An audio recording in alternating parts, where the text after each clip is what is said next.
we've reached a fork in the road of the 2022 USL Championship season. One path puts 7th place Miami FC just fingertips away from a playoff spot, while the other path puts 8th place FC Tulsa within striking distance of Miami as they meet tonight at Ricardo Silva Stadium alongside Devin Kerr. I'm Joe Malfa, happy to have you along this evening on ESPN Plus for a broadcast presented by Helbiz. We have to show you the standings. We're at that time of the season. After tonight is done, both teams will have 10 games remaining. Will it be Miami up 12? Will it be Tulsa back by 6? Will they just push it down the road further, take a point each, and bring it to just 10 games remaining? We have 3 possible outcomes. There are 3 very different scenarios in terms of the overall playoff race. If Miami is going to take all 3 points, they might rely heavily again on their previously dormant, now awake number 9s. They scored.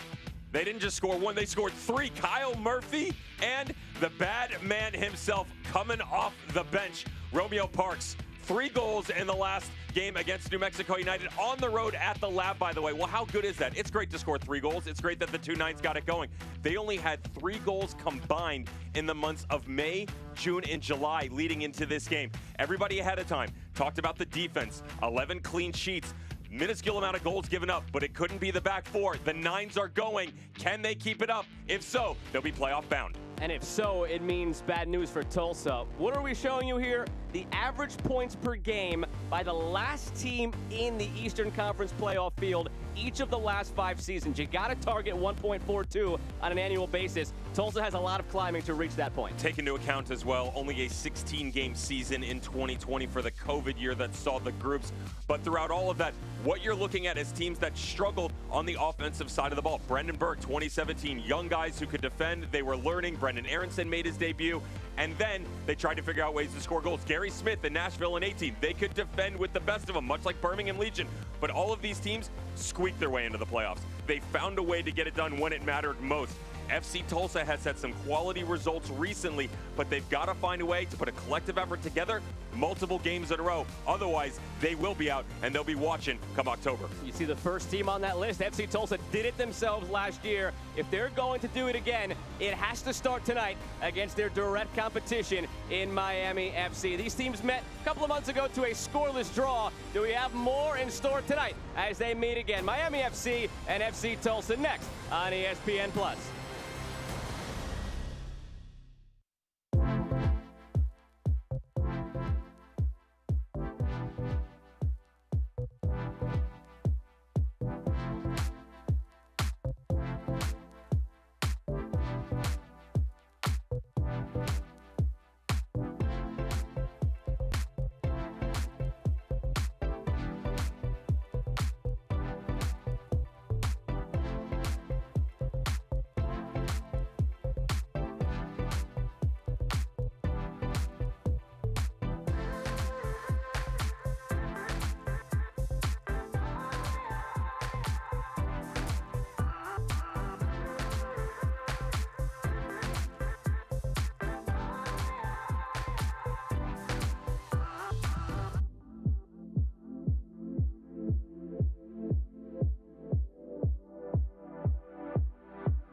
Some people think Miami is just flamingos and palm trees. And hell yes, we have badass sunsets.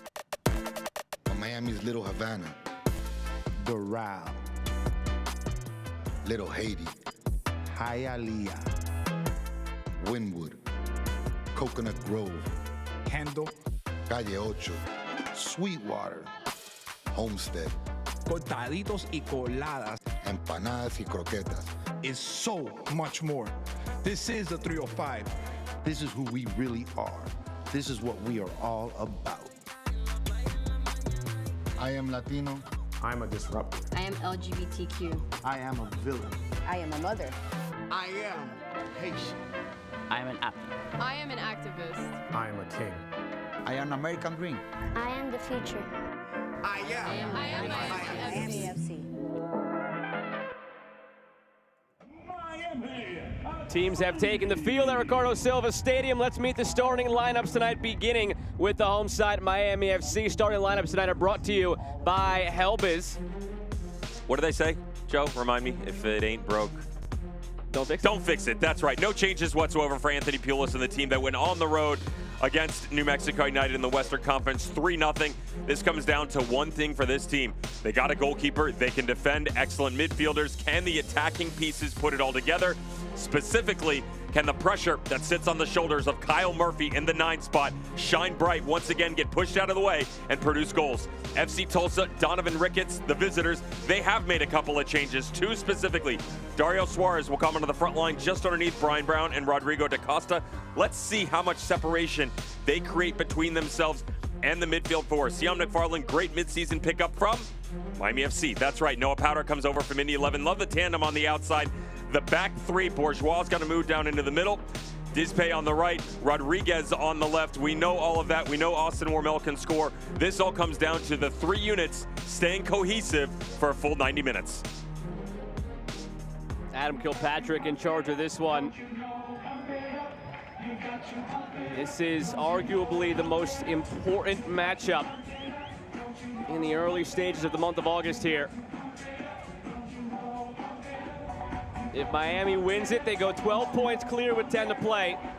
Tulsa wins it, they get within 6 with 10 to play of that last playoff spot in the Eastern Conference. A draw, well, draw just keeps things status quo with 1 fewer game remaining. And away we go, Miami and Tulsa with so much on the line here in the Eastern Conference playoff race. Miami in the blue from right to left, Tulsa in the white from left to right. With Devin Kerr, I'm Joe Malfa. Happy to have you with us this evening. A lighter night than usual around the league. Just 3 on this Wednesday. San Antonio, Loudoun later. And then the night ends with San Diego and Monterey Bay out west. Drop down to Velo. Florian Velo works it inside. Ballard back for Velo. This is promising early. And Wormel has it.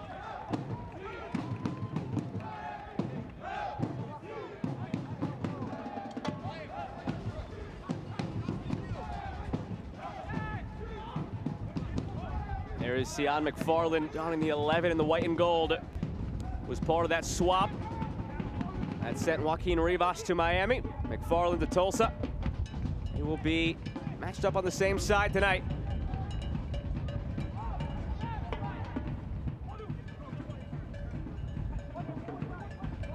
Paco Craig.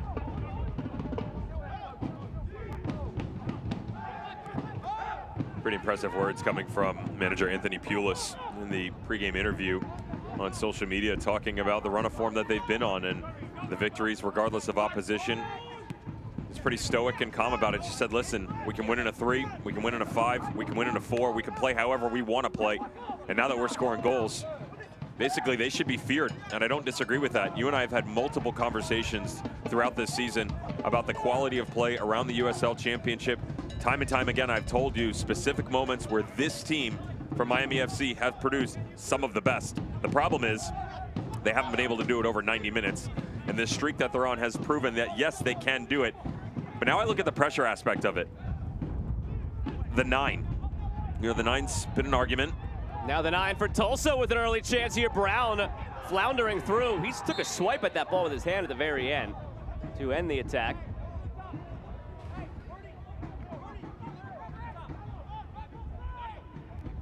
Yeah, he wants the argument that this is a foul here, but Rubbin's racing, right? Little contact, never gonna hurt anybody, especially in transition right at the top of the box. The fact that they're all the bodies around him almost turns into a 3v1. Good little step up through the middle here. Really nicely played by Dario Suarez. Just recognizes the space. There's clear separation between the 2 center backs, but notice the touch on the tail end of this. Aiden Stanley on the recovery run. Brilliantly done by the outside back. Another stoppage, but just real quick, Joe, the 9. All season long, we've heard it, right? Their ability to defend, they can build with the best of them for sure. But the 9 has been producing in practice, and they've certainly been in the correct spots within a game. You just need a little bit of luck. They finally got some of that over the past couple of matches. And I would say on the attacking side in general that rings true, but specifically against New Mexico United. But how much of that spotlight still sits there? Because you know everybody's staring to see if you can back it up again. DaCosta drives it. Punched away by Sparrow, not taking any chances on the grab. McFarland. Sion McFarland clips it ahead.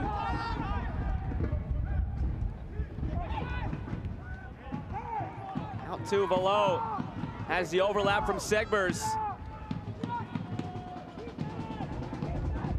Segbers goes around the outside on Powder.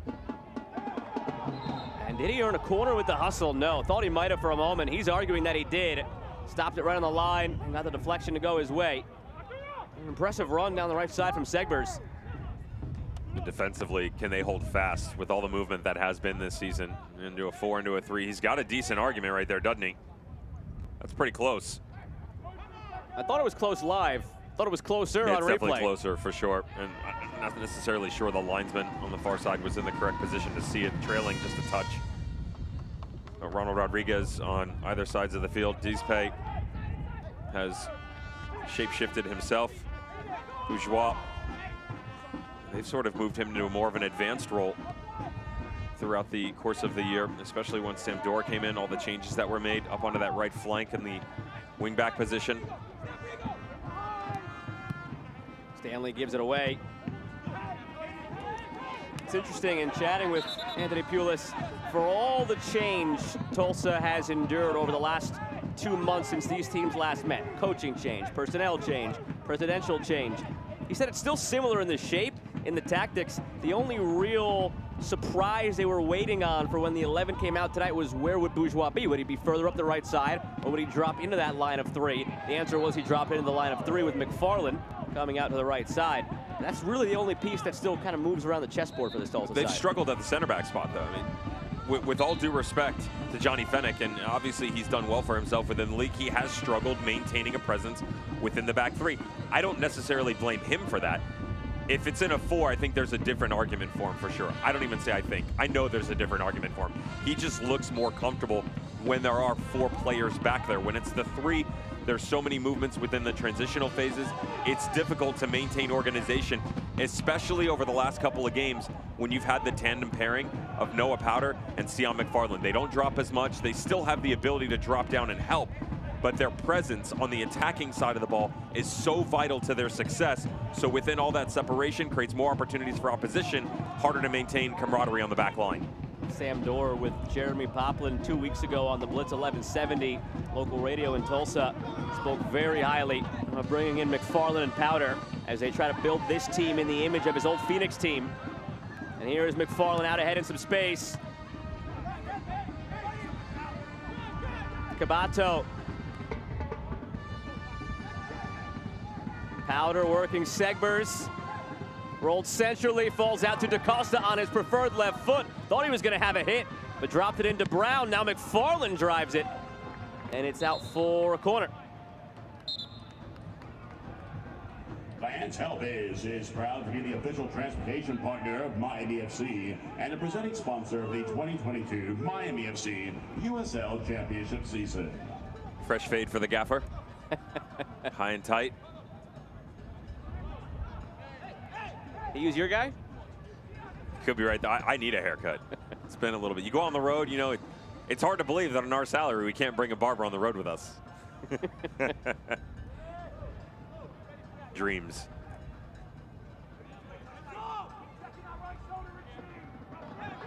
DaCosta, good ball.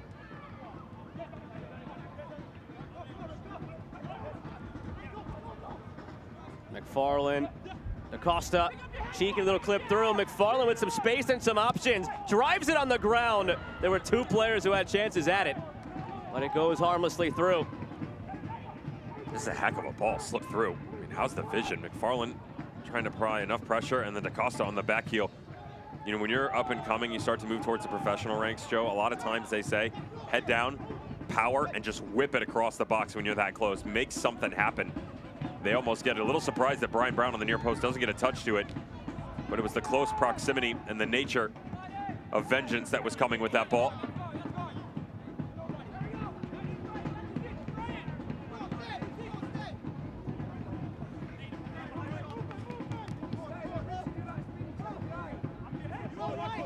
all that long ago, it seemed like Tulsa had a realistic shot of catching Miami. And all of a sudden, Miami went on this run of 3 wins and a draw in the last 4, while Tulsa, in those same 4 matches in that span, 2 wins, 2 losses. Could it be signs of this Miami team waking up, becoming that dark horse we've talked about them being all season long? It was one thing to go ahead and beat some of those early opponents. 1-0 over Charleston, scoreless against Orange County, 2-1 at the death against Loudoun. But you go on the road to New Mexico, you beat them 3-0. People are going to start waking up a little bit and realize this team might be morphing into the giant some expected. Well, if you remember, coming off the San Antonio loss, they actually played quite well, to be fair. A bit unfortunate the way that the game played out, though a lot of people could say that against San Antonio this season. They got a draw on the road against Loudoun, and then it was the victory back on July 9th at home against Atlanta United 2. And within that, that was the week where everybody above the playoff line, minus Miami, got a positive result. The only team below the playoff line that got a positive result was FC Tulsa. So you kind of looked around and wondered, okay, they've strung together a couple good performances, a couple quality results. Can they now continue that momentum? They certainly did that against Birmingham Legion, came up short against Pittsburgh. And now do you have the opportunity once again? I still maintain, looking at this roster over the past couple of years and even currently, it is one of the more underperforming rosters in the league. And I mean that as a compliment because there is so much talent. They should be right there in the playoff hunt. Given away, even though they had the numbers in transition there, Miami.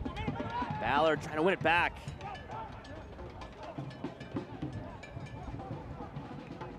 Miami has to make sure tonight they don't fall victim to exactly what they were the beneficiaries of over the weekend. Anthony Pulis pointed out they were the beneficiaries of a couple of weeks off going into the New Mexico game, whereas New Mexico was playing on a short week.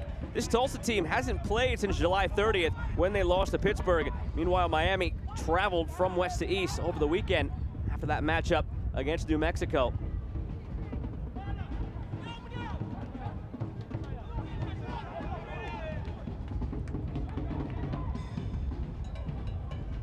Powder dropped inside for Cabato. Kembo Cabato has really emerged as a regular in the starting 11 for FC Tulsa. Really ever since the coaching change happened, Donovan Ricketts takes charge, and they've really enjoyed the motor of Cabato in the middle. I like him, still a lot of promise. 21 years of age. I mean, you're about a month shy of his 22nd birthday on September 16th. RGV had a shot at him, came up through the Toronto organization, and still needs to be molded. He's very green, but a ton of promise. Like that forward-thinking philosophy. The issue he's going to run into tonight, and I would say overall at times is, briefly alluded to it within the lineup, Joe, is the separation between these 3 separate units, and that's really what it's become. Can DaCosta and Suarez drop underneath and provide enough spatial closure to allow him to get more free, Kembo Cabato. And what we've seen over the previous couple of matches is Eric Bird drop underneath and almost flatten out 3 in front, and it's too much ground to cover. You've got to find a way to put the pieces together more easily, and they have not been able to do it. So within that argument, that means that more of it rests on his shoulders. Too much space in between. And even though he's been around at the professional level for quite some time, being still only 21, you need to find a way to instill more confidence within his game. Former Tulsa man, Callum Chapman-Page commits the foul. Spent the 2020 year with FC Tulsa.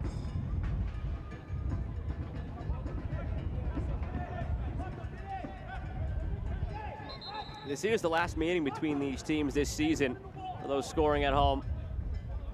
I know this year, certain teams you've seen throughout the season within the same conference will play each other 3 times instead of 2. This is not one of those, just a home and home for Miami and Tulsa. So Tulsa's final opportunity going directly up against Miami to gain some ground. DaCosta overshoots it.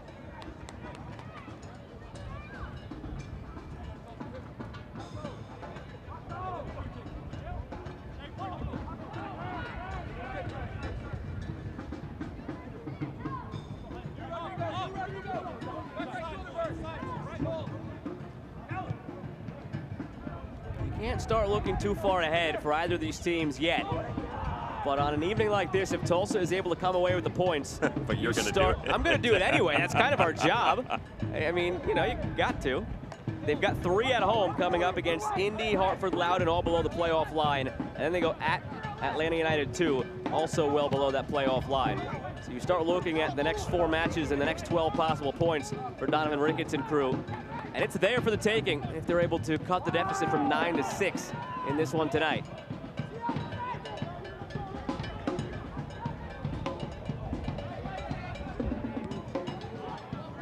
You know better. It's our job to stir the pot and then get out of the way. We'll usually set the table. I'm the one who's pulling out the cutlery, throwing things across the table and getting yelled at.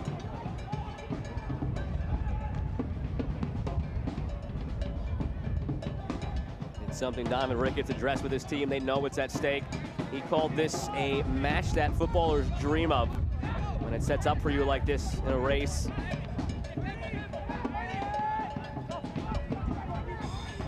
Quarter of an hour in, they've held their own. There have been a couple of flurries going forward for Miami where they had numbers but weren't able to capitalize. Tulsa has largely controlled the ball in the territory aside from that.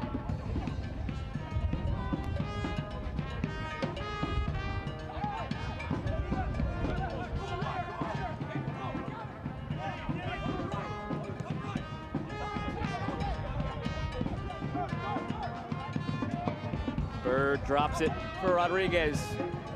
Content to play it around the backside right now. McFarland. Given away. Good patience defensively from Miami, but one right back by McFarland. Below pounces to it. Williams threads it for Segbers. And here they go again, led by Velo. Segbers streaking down the middle. That's the way Velo went. But it was cut off at the last by Bourgeois.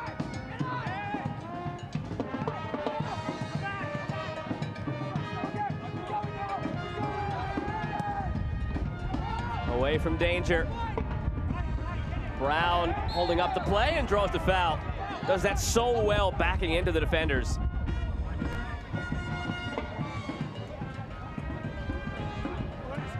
A look at the Hellbiz live replay. One of the issues you run into is it's an overcommittal by Ronald Rodriguez. That's that separation that I was talking to you about, where it's the quick little ball right through the middle. Cabato had come under, Eric Byrne had come a little high, and they break through him real quick, so you force one of the defenders to step up into space. But as you do it, you have to know, if you're one of the back 3 remaining, if you go, there is no support behind you. Noah Powder was too high, so if you're gonna commit, you have to make sure you win the ball.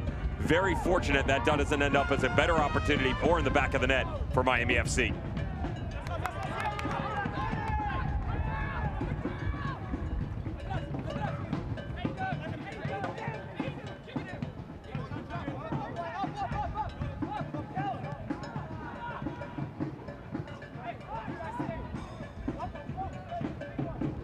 Chapman Page for Segbers.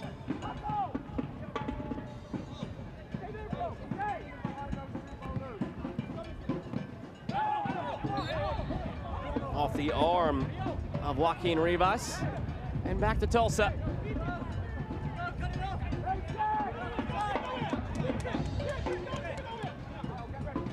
Donovan Ricketts pointed to a specific turning point for FC Tulsa a couple of weeks back when we had the chance to chat.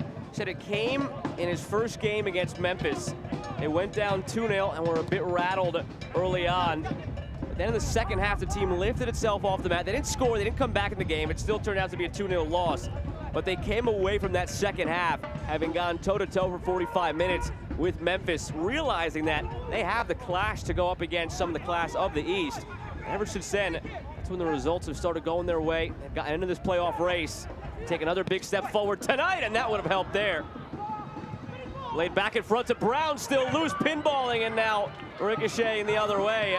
They've come close a couple of times on messy plays in front, Tulsa, but haven't gotten any clean looks through to Connor Sparrow. Ballard.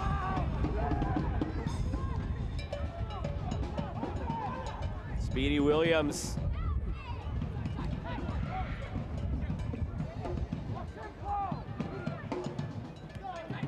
Below. just beyond the reach of Rivas. Pretty interesting that everything so far, even though we've seen some wide open chances, the best have come into compressed areas of the field. See how McFarland one-on-one with his counterpart, Joaquin Rivas, the trade that was in early July.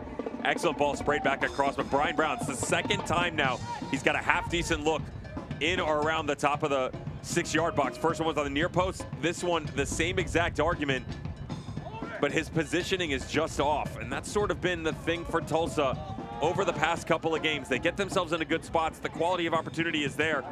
It's just that last finishing piece that is just missing. Who else does that sound like playing in this game? Oh my goodness. It's been the same issue for Miami up until last week. Anthony Pulis actually went as far as saying he didn't think they played better against New Mexico than in some of their past performances. They just happened to finish their chances in a way that they didn't. Yeah, it's funny, you kind of, I went into the game with aspirations of going, there was an aha moment, or wow, this team was going to be so good. They went into the lab, Isotopes Park, and smoked New Mexico United. Wasn't the case at all. Decent defending. They were okay in the midfield, okay up top. They did enough to certainly produce a result. But to your point, in front of net, they were clinical.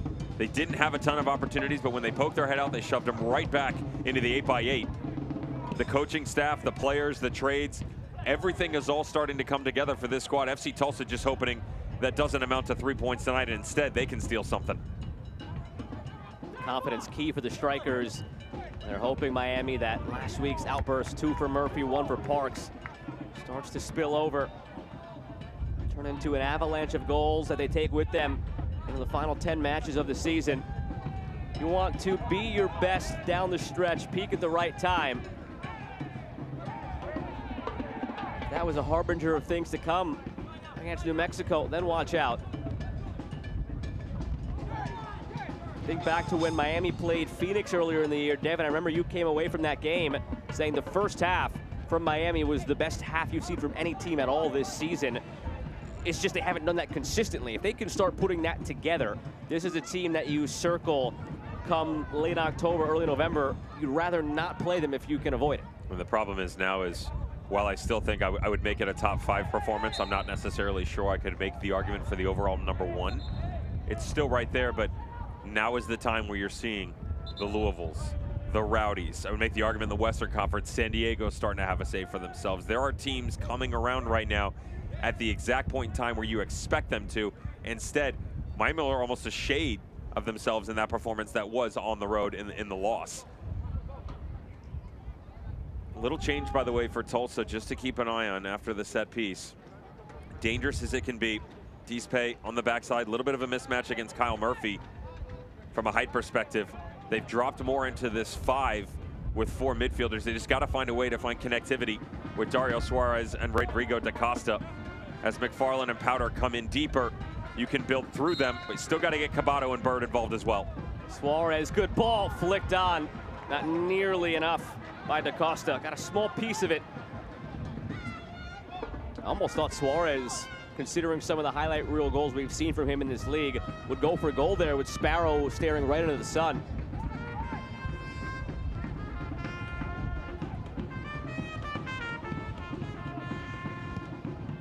Williams, good ball ahead to Ballard, it stays in. He's got the speed to get there and keeps it alive. Back for Segbers. Akinyoti with some space.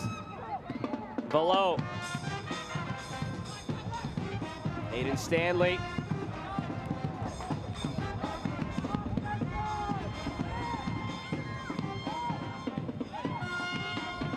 Miami not forcing anything. There were a couple of times in there where players picked their head up, looked to play the ball forward. Didn't see anything on, pulled it back calmly instead. But now they're under some duress. Acosta closing in. Break the pressure for Segbers. Rivas. Left it short of Stanley. McFarland, a good step, but now he's out of position. Stanley. Velo. Blocked down by Dispe. Nice little touch by Williams. Baiting Dispe into the yellow card. And now a free kick on the way for Miami FC. The good news is they've sort of, and I say sort of because the space is still there, but they've sort of locked the space in behind McFarland and Noah Powder because they've come. The problem is the lines defensively have to be quicker in reaction in terms of the overall time. I like the shifting side to side. It's not an overall press, just a little bit of pressure. But you got to be smarter in situations like this. That's twice in a similar sequence. You saw it from McFarland and Dispe. You do all of that hard work, keep the ball in front of you, and then because of your own mistake, gift an opportunity to Miami FC. You were just talking about Dario Suarez on the other end. How about guys like Joaquin Rivas, Florian Velo? Any of them could hit it from this distance. Even Speedy Williams could throw his name into that. Look right to his right. Just laying and waiting outside the top of the 8th inning. You drop something square, let him have a go, or even play something short and quick in behind. Concern still Akinyoti as he's helped to his feet. You know Joaquin Rivas would love to have a hit against his former team here. That goes without saying.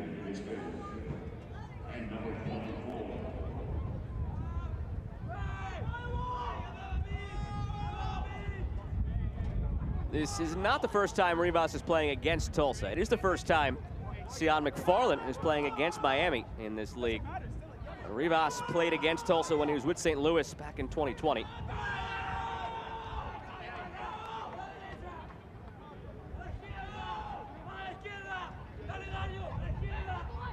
Below and Rivas standing over it.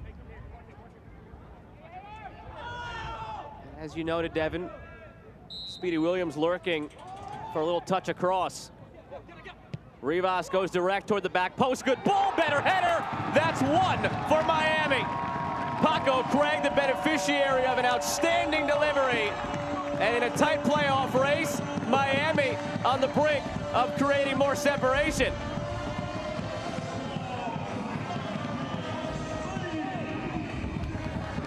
Got to keep an eye on the ball strikers, but how's it with all the players that are going to step up high in this situation? You let that man, Paco Craig, alone on the back post. He's got to be one of the #1 targets that you lock down. Just slips right in behind Dispe. It's twofold. It's the mistake by the defender to give up the dead ball opportunity, and then the mismark on the back post for Paco Craig to put this team out in front. Textbook header. What a run, what a finish, and they are officially off and running. Miami FC goal powered by Helbiz. Watch out for Paco Craig all of a sudden. His second goal of the season. The other one came in stoppage time against Loudoun for that victory a couple of weeks ago, and now this one puts them ahead of Tulsa. So in the live table, Miami would go up 12 points with 10 games to play. And that is significant because going back to that points per game target we mentioned top of the broadcast, in order for Tulsa to get to that 1.42, which might not be enough if Miami continues on the run it is having at the moment. That's the average. That's not a get to 1.42 and you're in target. But to even get to 1.42, Tulsa would have to win 8 of their final 10 matches if they lose this one tonight. Ahead to Brian Brown, looking for a quick response. DaCosta leaves it. How about that for a response? Dario Suarez. Forget the playoff talk. This one's tied again.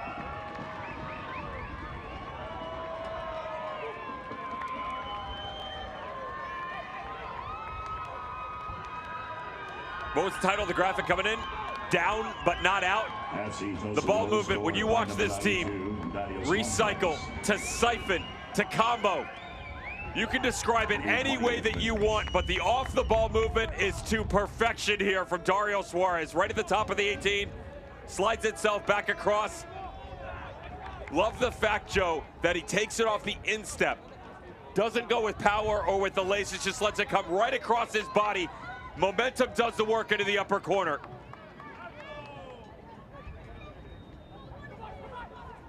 Well, forget the last 5 minutes ever happened. We're right back to square one.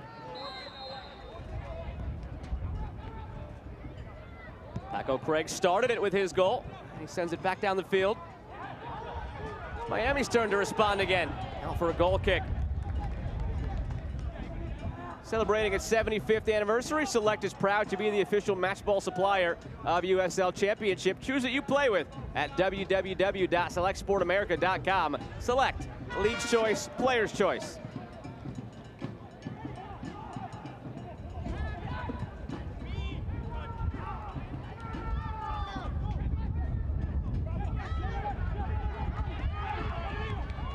Brown as McFarland uses McFarland. Whip toward the back post. Who's in a more precarious situation when something like that happens? The team who goes up and then concedes the equalizer, or the team who just scored the equalizer?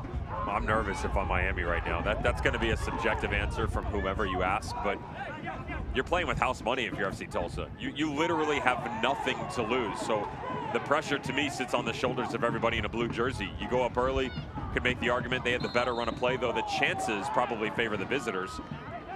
Get your goal, feel like, all right, now we're going to cruise, but you let your guard down and you don't stay focused. And immediately, we showed you a shot. It's the goal. FC Tulsa sideline. It was a minor celebration. Let's go, let's go. Hands on the sideline, wheels in motion. They wanted to keep it upticking, try and apply more pressure here to chase this game.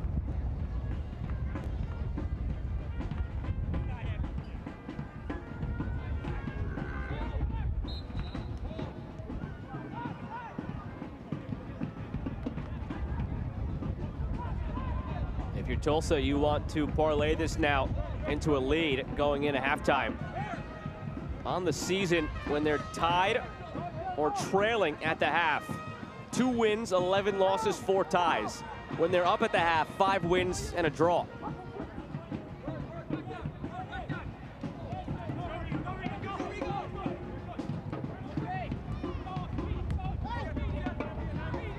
Stanley. Rivas waits for it a bit too long, allowed Cabato to close in and make the touch away. Good step from Akinyoti. Give and go, feeds it across. A lot on that ball, a bit too high for Ballard.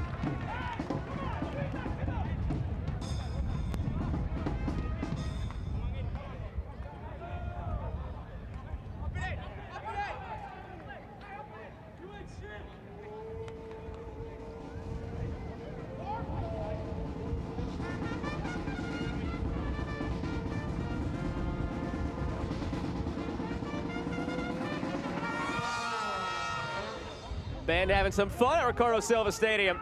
With Devin Kerr, I'm Joe Malva. Happy to have you with us tonight on ESPN Plus. A goal aside already. Rodrigo DaCosta trying to put Tulsa up now. Suarez was hoping DaCosta continued that run. It's not to be.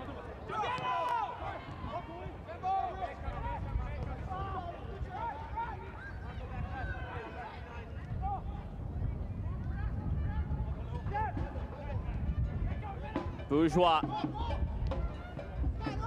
Out for Deuce-Pay on the yellow card. DaCosta back for Bird.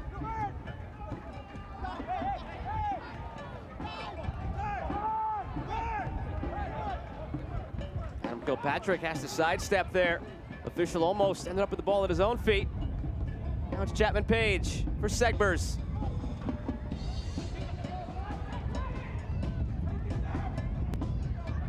Ballard rode to the ground, but cleanly won by Cabato.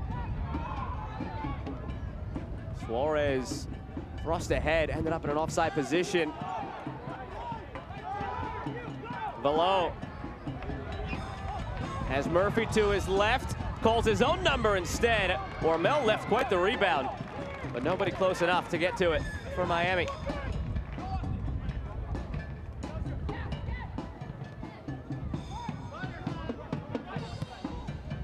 Two goals, 5 assists this season for Florian Below. Did you expect more out of him in this Miami side coming into the fray, or is that right about where you would have had him at the beginning of August with 2 goals and 5 assists? No, that's right about where you want him. You know, if anything on the assist side of things, maybe some more production. Friendly reminder that he did pick up a minor injury, and there were some rotation positionally. Now you're dealing with sort of a similar argument with Josh Perez. Back across the pond, the birth of a child in his wife, and he's back in Italy. So, you know, I mentioned you coming in the influx of where he would line up.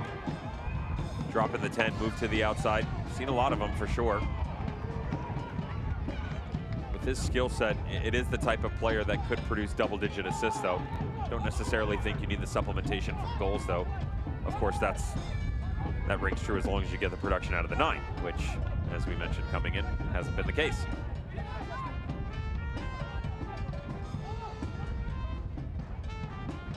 Kyle Murphy and Romeo Parks do have 5 each. But when you consider how spread out those 5 each have been, as we mentioned, top of the broadcast, May, June, July, they combined for 3 goals. The 2 for Parks both came against Charleston. We're bottom of the league in terms of conceding goals. And then the 1 for Murphy came in a 3-1 loss against Los Dos. That's before the 3 they scored this past weekend as the offside flag is up.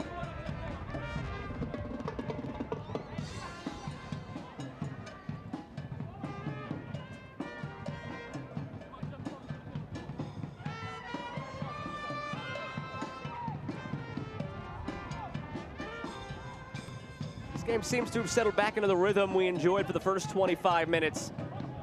Settled down back to a simmer after things spilled over for those 2 minutes where both sides scored a goal each.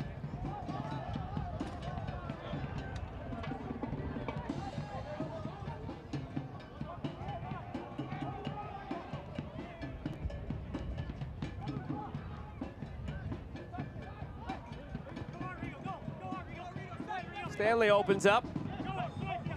Rivas.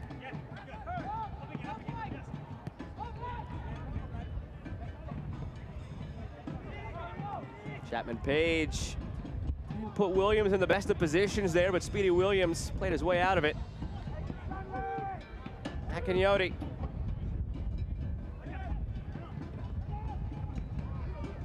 Murphy battling. Just joined an exclusive club after the performance against New Mexico, did Kyle Murphy. Brown settles and hits it. Rosie. No double letters on that one. Just got to be careful here within their defensive shape. It was a much better job exploring themselves going forward. But as they flatten out, when they start to compress on the space on the inside, you can't get too narrow. So I talked to you right around the 20-minute mark on the shape change. McFarland dropping, Noah Powder, basically creating the 5. If you look now, it's 4. They've done a better job not allowing them to play in between those 2 units. The problem is this ball right here. As you circle back around, watch Brian Brown's positioning. How quick is he to commit? And if he does commit, where does the support come from, if any? This is easy enough right now. Keep it in front of you. Don't allow any player to get around the outside. 1v1 defending when the player's back is to you is one of the easiest things to do in the game, in theory. Use the line to your advantage. It's that second ball that cuts right through the middle. If Brown goes and DaCosta comes over to help him, you can't allow that ball to get around the outside or squeak right through the 2 of you. If anything, make them play back and go the other direction. But do not allow that dissecting pass. That's where they've gotten themselves in trouble.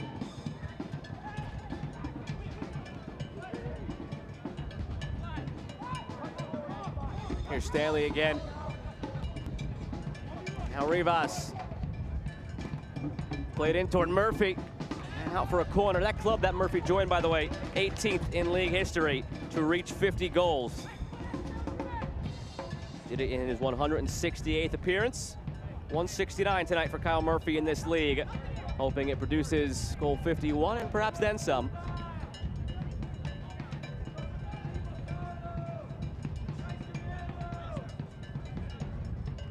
Done it in a number of uniforms as well. RGV, San Antonio, Loudoun, Tampa Bay, Memphis, and now Miami.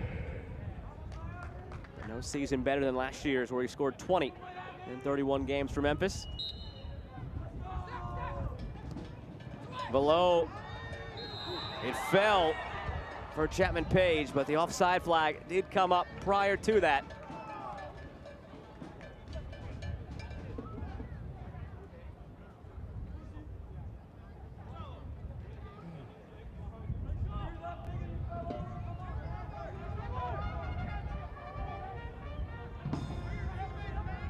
We in Louisville? I was just about to say, Austin Warmel getting ready to run the Kentucky Derby.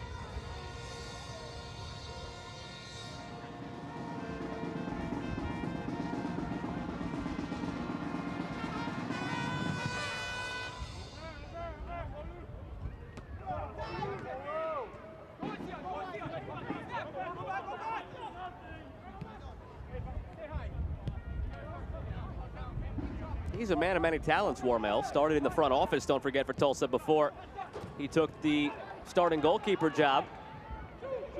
Brown feeds Suarez. Took it a bit too wide, and now has to play his way out of it. Drops it back for Powder! How about that? Tulsa 2, Miami 1. Noah Powder, welcome to Tulsa. His first for his new club. We just talked about keeping the game in front of you and not forcing the issue. Smart by FC Tulsa here because they allow the game to come to them. Shape change by Miami FC. Mark Segbers comes really high in the attack early on. That's not uncharacteristic. The problem is Callan Chapman-Page lets the ball get away from him. Got to keep this closer in proximity to the body. The second that it sprays out, watch the advancement from everybody on the front line. We have been asking over and over again, Joe, for the front three to stay together, and if it breaks down, can there be support trailing in the runs from the midfielders? Cabato at the top of the 18, just behind Eric Bird, and the trade that was with Indy 11 and Noah Powder produces finally for FC Tulsa into the bottom corner.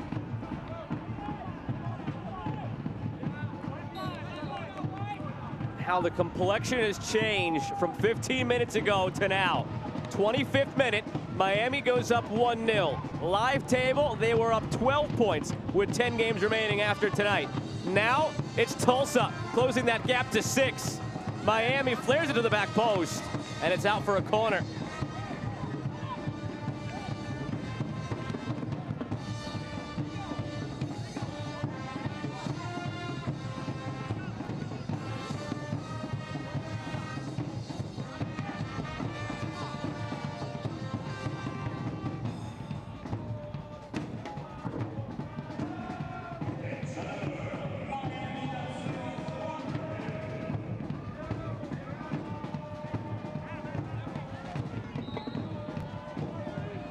Below from the corner. Contact in the area. Kilpatrick immediately wags the finger, out for a goal kick.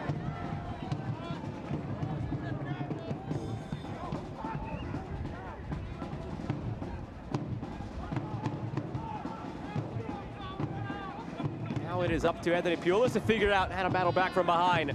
Tulsa was trailing for all but 2 minutes after they went down 1-0.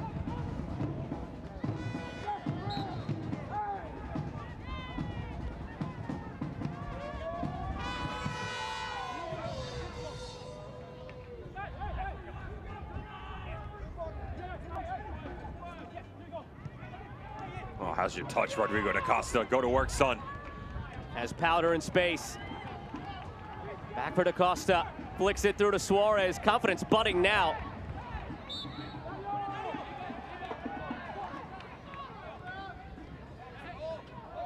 I mentioned it right after Tulsa leveled things at 1-1. If they could capitalize on that momentum and turn it into a lead going into the half. Significant because this season, when tied or trailing at the half, they've had 2 wins, 11 losses, 4 draws. When they've been leading at the half, 5 wins and a loss. They've been much better front runners this season and playing from behind or from a level scoreline.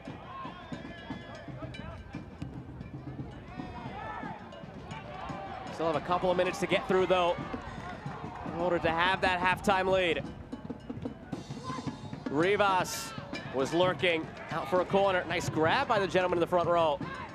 Joaquin Rivas has got to ask for this ball sooner because he had plenty of space to attack in here. And that's not a knock on Richie Ballard. When he gets to the byline, his head is up, but recognizes the fact that Rivas is way outside the top of the 18. Run's got to come quicker and with more volition.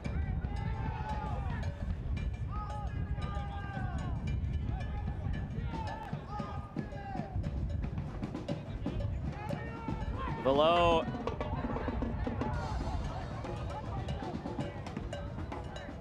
It's not a bad ball through that corridor right there at the top of the 6, but just nobody on the end of it.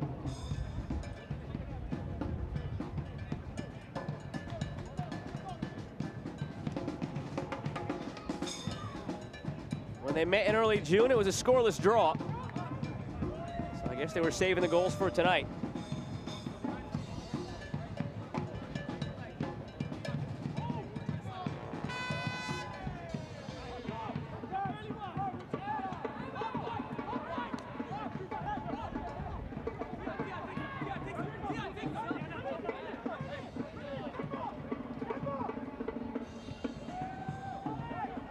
They've almost primarily moved into a 3 here, Miami. The way that they've spread things out. They don't like the fact that they haven't been able to get a lot of production on the outside. You got to give credit to UFC Tulsa and their morph 20 minutes into this game. Certainly been better because of it. I'd say more so impressive defensively, being able to slow the game down and then find some movements moving forward, which could certainly be better. Can't argue the fact that they've gone back-to-back after giving up the opening goal on the road to put themselves out in front. This is where Miami have slowed things down for themselves. They've lost the ability to build through the middle. The higher line for sure, but guys like Bolo Akinyoti and Speedy Williams almost non-existent within the attack right now. 1 minute tacked on the end of half number 1. Rivas had it caught between the feet. DaCosta, plenty of space to operate. Doesn't have the help at the moment. Now comes Brown. DaCosta to Brown. Brown off the post.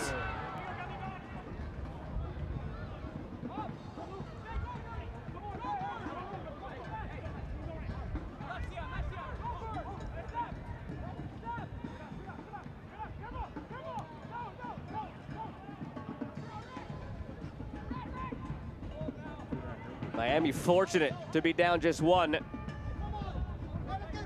Just waiting for that halftime whistle now.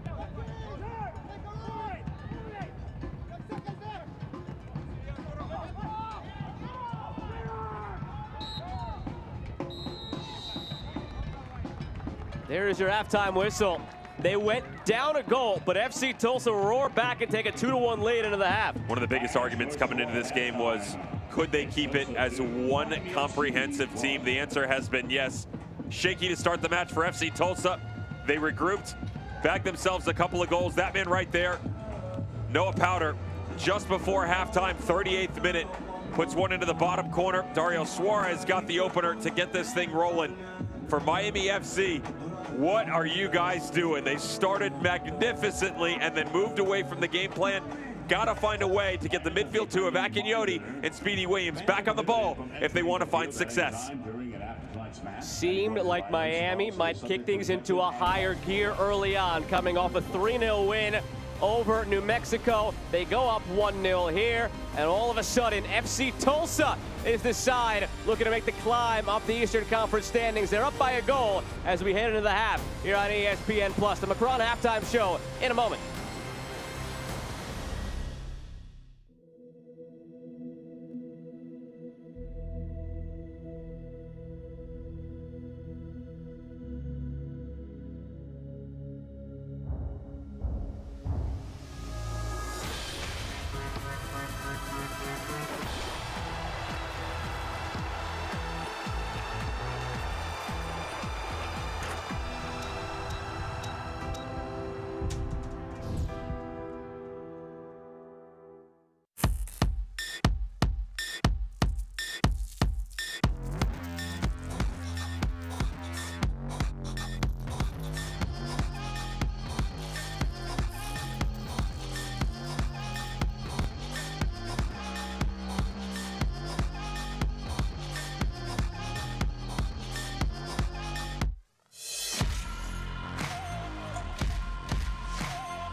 determined. I am a dreamer. I am a Jamaican. I am Peruano. I am Italian. I am relentless. I am an animal. I am French. I am a get the diamond. I am resilient.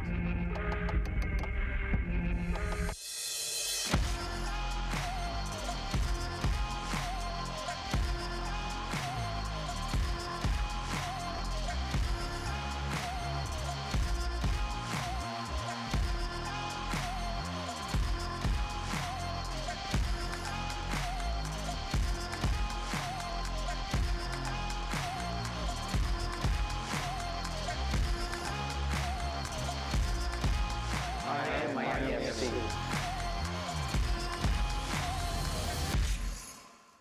.45 down, 45 to go between Miami and Tulsa. Halftime is brought to you by Macron. Shop the new 305 and La Ciudad Macron kits at MiamiFC.com. This is not the only midweek game we have on top, or day that has midweek games, I should say. We've got Friday night action here in USL Championship, and it all kicks off with New York Red Bulls 2 taking on the Charleston Battery. Is it a sexy matchup? No. Are New York Red Bulls 2 coming off of a victory? Yes. The setup is spectacular, by the way. 11 games to go for both of these teams, and good news is they are still in the running for the Wooden Spoon Award as the worst team in the USL Championship. But I will tell you this, when you listen to Rob Salvatore and the camaraderie that is being built currently with the Charleston Battery, no, the results haven't been pretty. Yes, they've been up and down, but they still have Augustine Williams, that bad man in the ninth scoring goals, and the baby Bulls of yore could do some damage down the stretch and play spoiler for the award, Wooden Spoon or not. Is it spoiler when it comes to that award? Is spoiler the right word to use? I guess. I mean, it's involved with food and spoon, so why not? Let's go. Well, this one's much better in terms of the overall outlook going into the playoffs. Not the recent form, though. One of my favorite things on the league website is those little squares that tell you win, loss, draw in the last 5 games. For both of these teams, it's a lot of red and gray over the last 4. Neither team has won in the last 5. So what do we have here? I'm trying to figure out who needs a win more. I actually think it's El Paso Locomotive just because of the way that they've been losing. It hasn't been pretty, and it hasn't been the prettiest against teams that, to be honest, they should be getting results against. They're only 2 points above the playoff line right now. Colorado Springs Switchbacks FC has the luxury of a 10-point cushion. Do they need a result? Yes, but El Paso Locomotive are in must-win territory. They cannot allow Phoenix, Vegas, or Los Dos to track them down. Speaking of Phoenix, we've got Phoenix against Orange County in the late game on Friday evening. Now, these are two teams that are both in the race. Orange County less so than Phoenix. Both need a result in the worst way. Both teams can explode for goals at will. What do we have here? I'm not going to make any friends with what I'm about to say, and we're supposed to be telling you why to watch this game.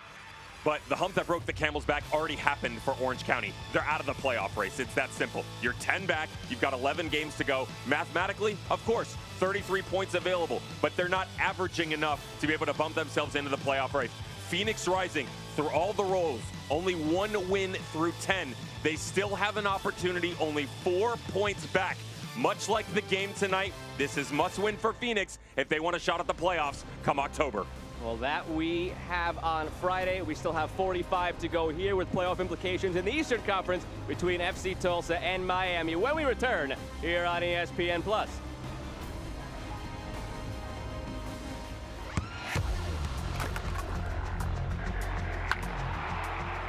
We all have goals.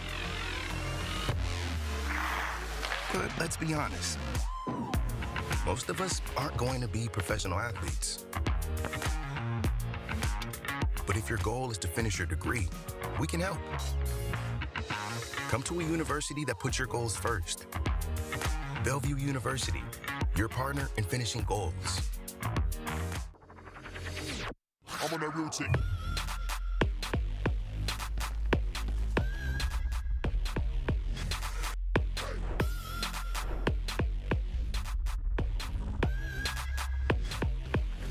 I'm on that routine.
Miami fans left stunned by the way the last portion of the first half went.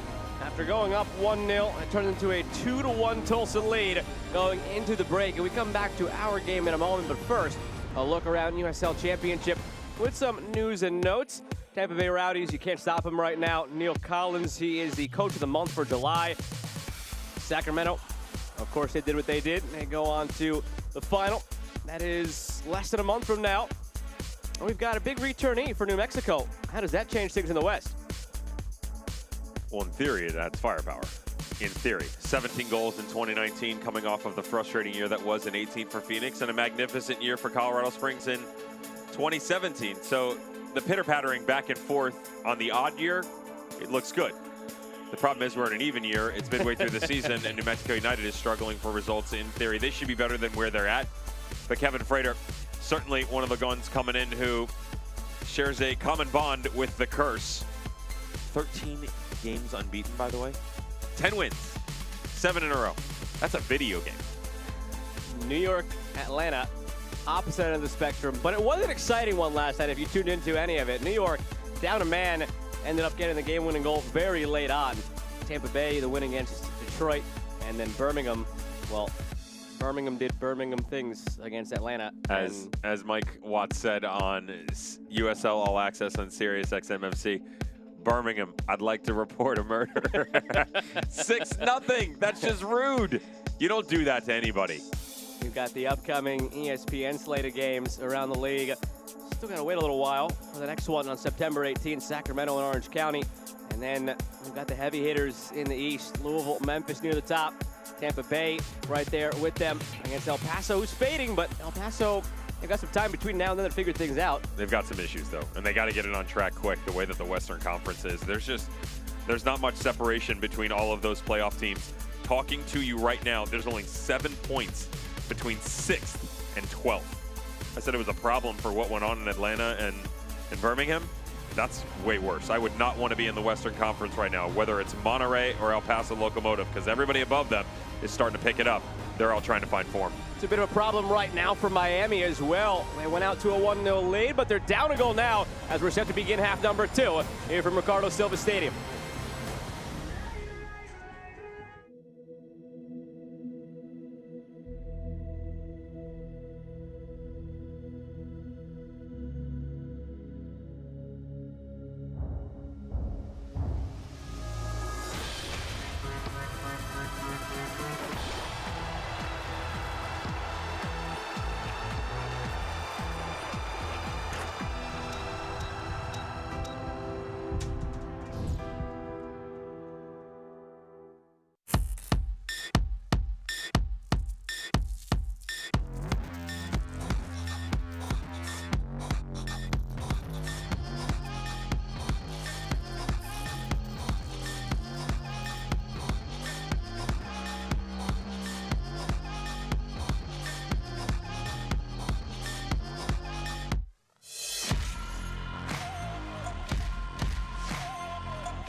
I am determined.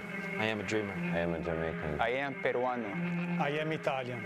I am relentless. I am an animal. I am French. I get the diamond. I am resilient.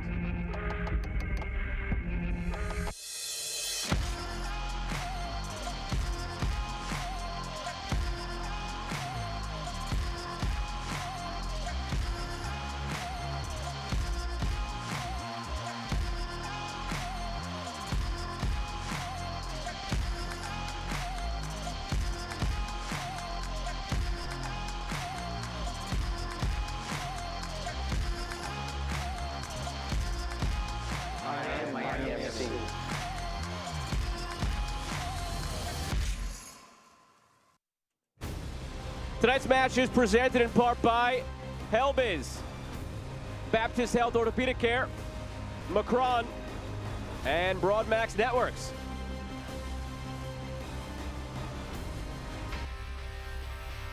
Halftime highlights brought to you by HellBiz Live. Plenty of them to walk you through.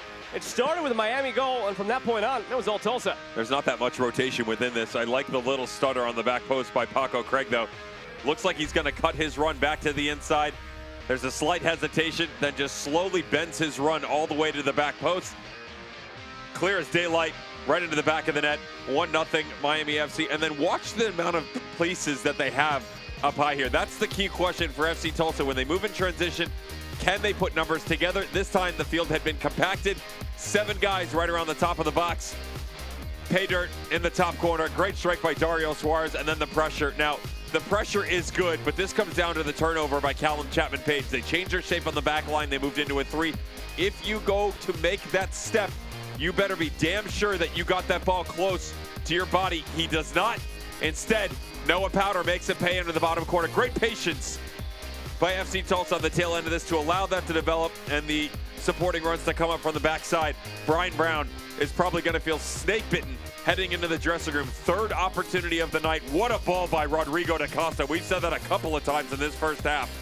Creates the separation, splits the center backs to get this back across the body. Very difficult to do. Brian Brown inches away from making it 3. Team's out there ready to get things going for half number 2. FC Tulsa have only once this season won a game in which they conceded first. It was back on April 2nd against New York Red Bulls 2. Here we are over 4 months later, and they're 45 minutes away from doing it for just a second time this season, if they can hold on. And how massive it would be if they did hold on. They'd be within 6 points of Miami with 10 games to play for that final playoff berth in the Eastern Conference. 45 minutes remaining, here we go. Tulsa in the white, Miami in the blue. The opportunity was there tonight for Miami, still is there, to go up by 12. Anthony Pulis noted that his crew wouldn't dwell on it too much. Still a bit too early, with 30 possible points remaining after tonight, to start looking at the scenarios. He might not want to concede it, coach's mentality, living in the moment, but we could concede it for him. Tulsa would have to win 8 of their final 10 games if Miami were to win this game. Matt checks out, or it wouldn't in that scenario. Wouldn't for Tulsa. It would check out for Miami. Bingo. There's so many numbers being thrown around between these two, and rightfully so, but I look at some of the numbers in the first half. Ballard, not a bad look toward Murphy. We said the better of chances definitely came overall from FC Tulsa. 8 shots, 2 on target. Only 3 for Miami FC, 2 of which hit target as well. And this is kind of the same thing. Ball from the outside as you cut this back across. Surprised that you don't go the aerial route there because you've got the coverage. The key number to me, final third entries, 14. Touches in the box, 14. 100% of balls that came into the final third ended up inside the top of the 18 for FC Tulsa. Only 25% for Miami. Rivas. Ballard turning. Da Costa springs it forward.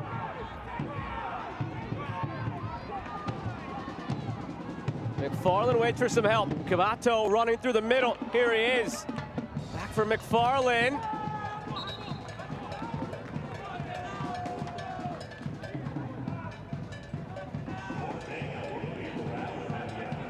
That might be where it comes from. If Tulsa is to find an insurance goal in the second half, just sitting back, waiting for the right moment on the counter with the speed they have on the flanks. And it did take a deflection. This will be a corner for FC Tulsa. If that ball's played sooner, it's the third of the night, and I'm with you. Why force the issue? They were much better defensively. Final 30 minutes, 25, 30 minutes of the first half because of the fact that they kept the game in front of them, didn't chase as much. Allowed them to really pick and choose their opportunities going the other way. Ooh, watch out. Dispe still on the ground in the area. Came flying over the top. Still laid out on the turf. And now, Adam Kilpatrick will stop the play for a look at Dispe.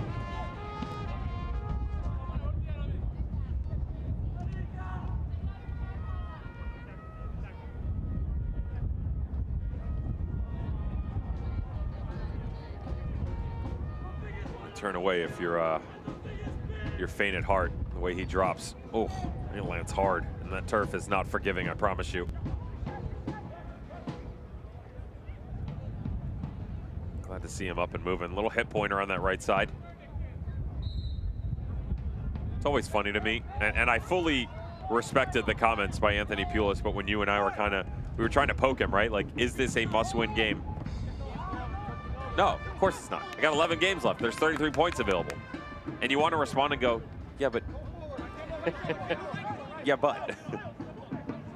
You're only on 34 points coming in. You and I chatted about it off the air. Sometimes when coaches give you that answer, you can tell they're trained at their jobs. They know how to deflect. I believe him. He sounded completely impassioned about it, where that's genuinely how he ticks and how he approaches every given week, where he said this game is the same importance to him as the game is coming up against Atlanta United. He spoke to us in that moment with the same intensity that he did a month ago, talking about the chocolate that he was taking down for his birthday and the scouting report that he gave us. Did he share? Actually, I don't think he shared, no, and I wouldn't either. I'm about to proposition him. I told him I owe him a dinner, so I was like, yeah, you know, I'll bring him up my way. I'll throw him on the Bright Line, jump on the train. There's a chocolate factory about 3/4 of a mile from my house. The problem is it's on the route for my morning run. So that's the bad news, because I always want it. The good news is they're making chocolate, but they're closed. So it's like running by Willy Wonka's playhouse. You just can't enter. One day, the golden ticket will be mine. All right, Gene Wilder, let's get back to the action. Stanley for Rivas.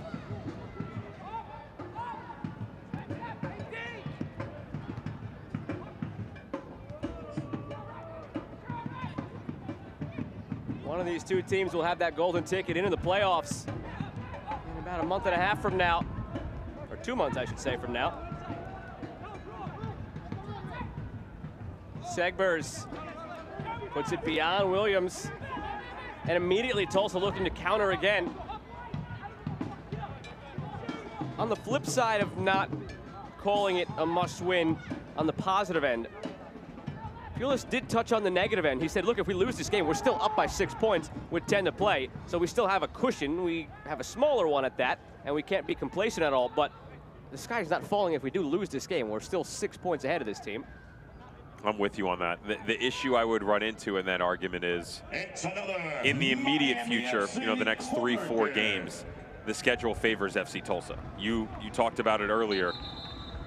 Indy, Hartford, Loudoun, all at home, then on the road against Atlanta United too. Miami FC, it's a little bit different. They have to go on the road against Atlanta United too, and Hartford as well, but they also have to play Louisville and Birmingham Legion. You could easily make the argument that with the talent between the two teams, that FC Tulsa could go on an unbeaten run over the next 4 games.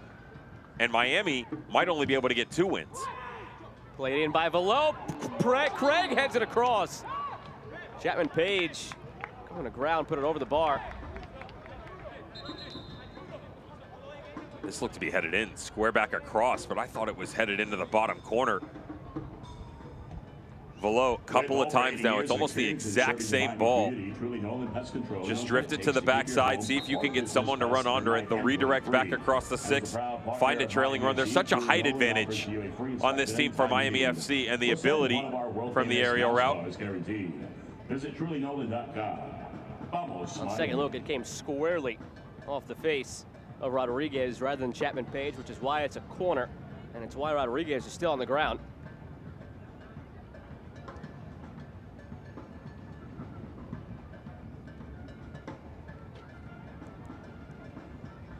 We have a bit of a minute here for the visual learners like myself. Here is that upcoming schedule for FC Tulsa. Dear Lord, please. Speaking of dessert, that should be a cakewalk, no? I mean, you could essentially come out of those 12 points. I'm not going to say no problem, because that's been the season for FC Tulsa, but you have a realistic chance of getting 12 points out of that. You should. In theory, you should. Proof of concept isn't necessarily there, though, is it? Indy on a given day, as much of a tailspin as they've been enduring on a given day, can come out and do something. Hartford, same thing, but on the other side, for Miami, after these next two, as you mentioned, Louisville, Birmingham. The silver lining is you had them at home. I mean, they're, again, in theory, 9 points. The good news is they've been better statistically on the road anyway. They're 6-3-2 away from home. Only 3-4-4 here. In theory, 9 points here, 12 points for Tulsa. That still keeps Miami 3 points ahead in the race as they send the corner in. That's what happens when you have a 6-point cushion. Stanley. That's a ball. And Velo lost it.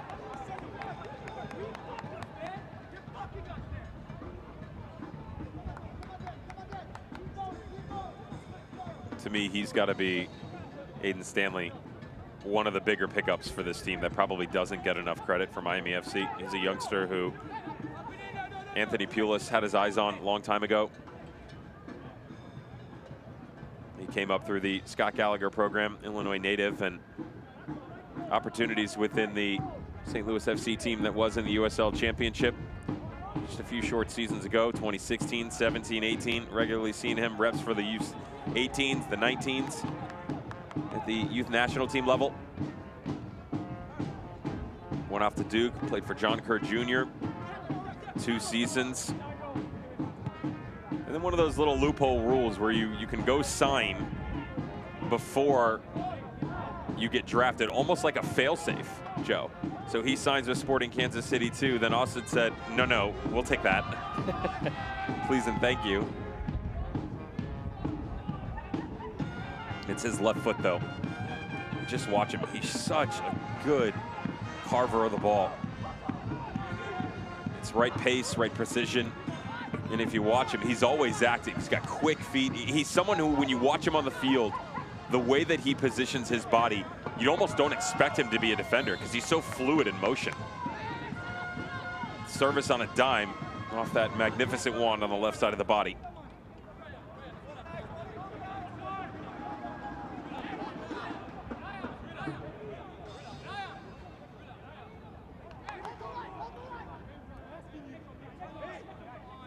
He's off a set piece that Miami struck first. Velo and Rivas stood over it. Rivas whipped it in. Paco Craig headed it home.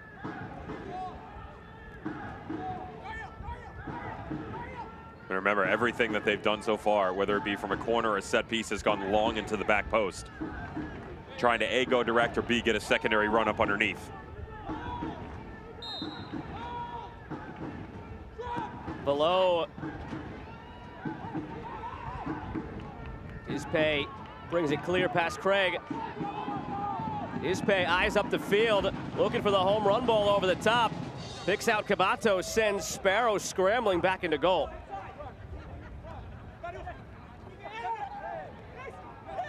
Cabato lays it out ahead of DaCosta as advantage is played by Kilpatrick. Back for Cabato and out for a corner.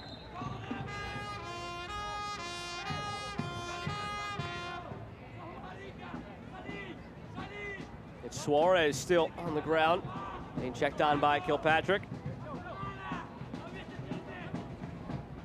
You surprised he doesn't blow the whistle here? I understand the idea behind it, that he wants to play advantage, but the advantage in his mind is a player moving in a positive motion, but he's in a 2v1 and he's up against the end line. I don't see it as much that way. I'm with you. DaCosta almost made the most of it by slipping it back through for Cabato, and they still got a corner. But that's a dangerous spot for a free kick. In fact, where Suarez went down is almost the exact spot where Miami scored from in the first half. That one is the grayest of gray areas for advantage. You got a man running free in the box, but it is also a great spot for the free kick. Well, you can't change the pass, and in the present, it's a corner. Now Suarez whips in toward the back post. Centered, and now cleared.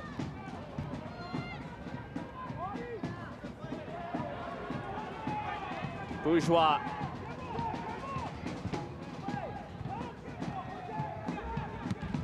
Ooh. Ambitious from McFarland. Have you ever seen a right back or a left back in this league or any league not willing to try that shot? No, they want to have their own pizza party too, right? If the ball's coming that way, you almost know 10 times out of 10 it's being sent goalward. And the 1 time out of 10 that goes in makes the other 9 times worth it. Noah Powder has a goal on the evening. Now he has a yellow card as well. Joins Dispay on that back line for Tulsa in the book. Both have to be careful. I don't mind the contact here, though, because of the amount of space that was available. It was a great job by Richie Ballard playing the angles game. Noah Powder, in the long run, would have been able to track him down. He's just trying to come back across and get to the ball first, and he doesn't agree with it. He was on the wrong end of the early decision. Cutting back to the inside. A little bit high there. Please, a yellow card has been issued to Tulsa's number Still like the pickup for Powder, though, and FC Tulsa. Bringing him over. Craig on a bit stagnant for Indy 11 and what was at the Monarchs. Remember, he was part of that Monarchs team back in 2019 and that went on that magnificent run, scored in the final to take down Louisville. Rivas floats it back post, and it's out for a corner. Sent Paco Craig tumbling over the ad board.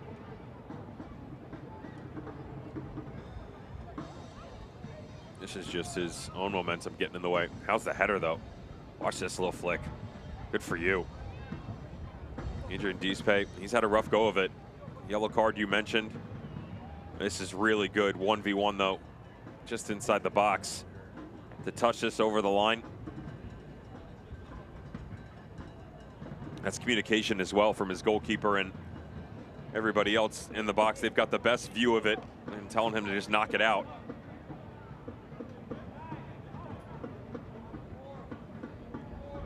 With all the injuries that Miami FC have picked up this season, I mean, you could hear some of the heartbreak in Anthony Pulis' voice talking about the guys that were still out. Ben Ofemu went down against Loudon, Othello Ba 5 days later, both with knee injuries. Pierre da Silva hasn't been available for a while, still quite a few weeks away. The possibility of getting him back for a playoff berth still looms large. Paco Craig's already been hurt this season as well. He is still down beyond the ad board being looked at. Play will resume since he is off the field. Below. So right now Miami playing a man short and a goal back.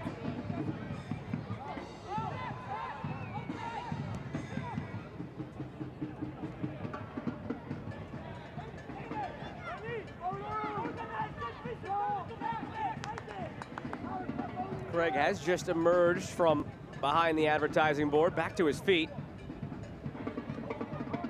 Lingering back behind the goal of Austin Warmel. It's a good sign to see him walking around toward the far end of the field instead of back toward his own bench. He will look to get waved back on as quickly as possible. Gave the thumbs up to the Miami sideline.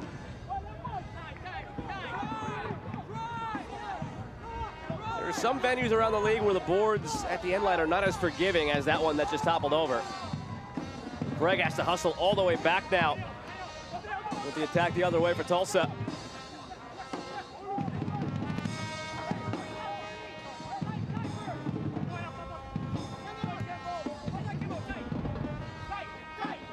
Murphy.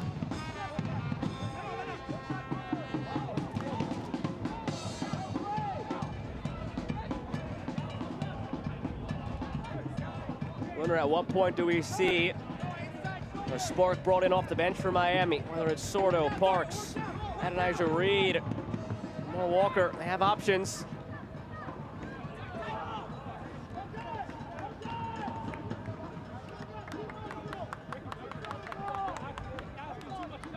Anthony Pulis will have to make those decisions probably in short order now that we're past the hour mark.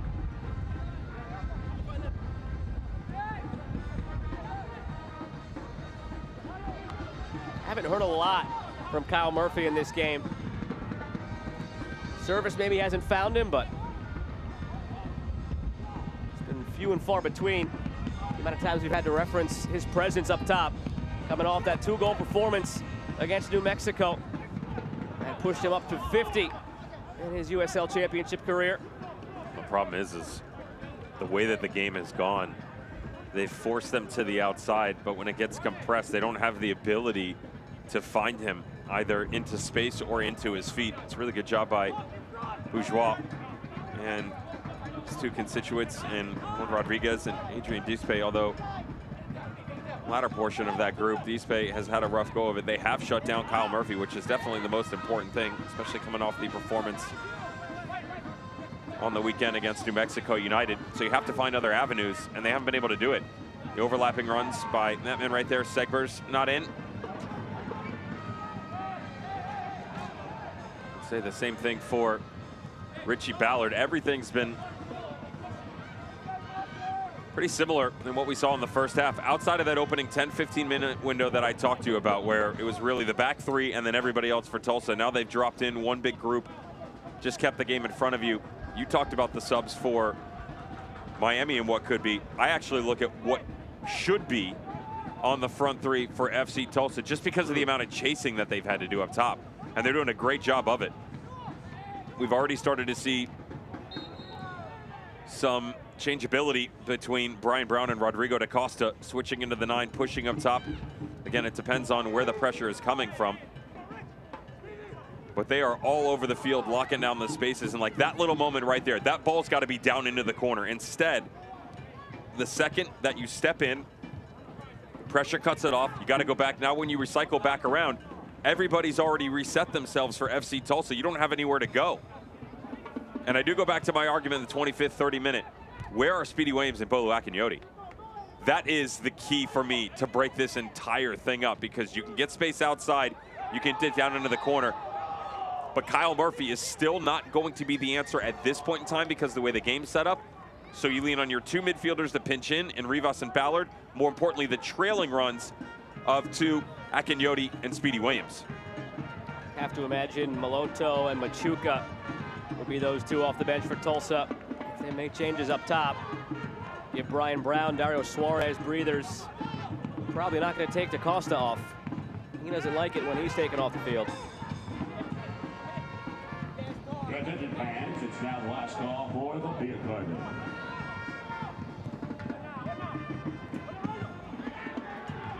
Dispe. Sion McFarland was barking for it on the far sideline. Now he's dragged out of position by that run. And Murphy's there, but he's fronted by Bourgeois. Double team now by Dispe. He's got to be careful, he's on a yellow. He lunged in. Is Kilpatrick going to go to the pocket? Or is that the last warning for Dispe?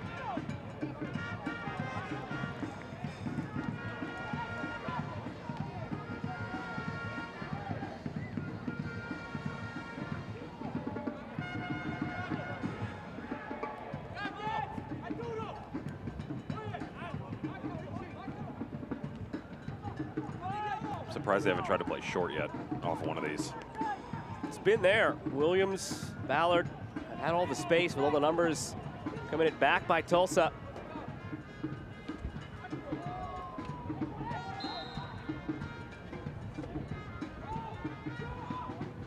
They go long again, Rivas.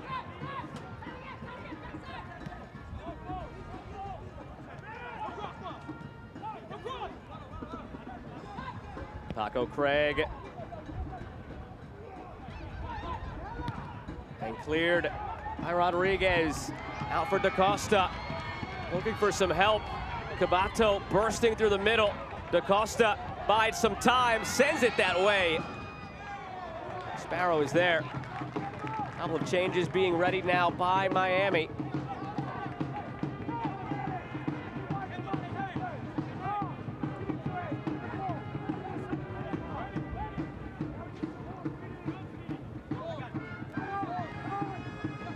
Williams.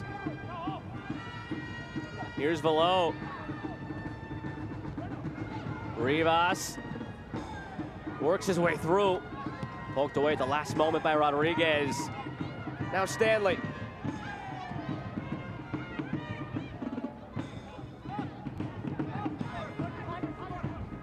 Chapman Page for Segbers.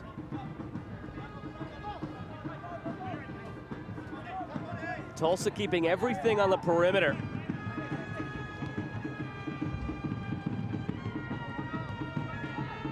you notice also, everything's so linear.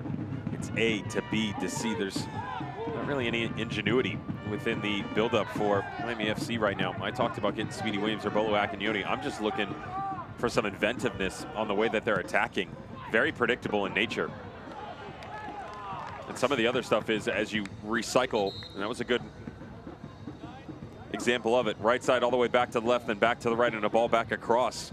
Why not up, down, in, where you can find a way to play off of the 9, so you don't necessarily have to find Kyle Murphy moving out, but check down into his feet and play off. Find Velo. Have Rivas or Richie Ballard come back to the inside. Regardless of who's standing in there, you've got to find a way to create depth to make yourself more versatile in your movements coming forward. Christian Sordo, Romeo Parks on the way in. Kyle Murphy, Richie Ballard will both have a seat.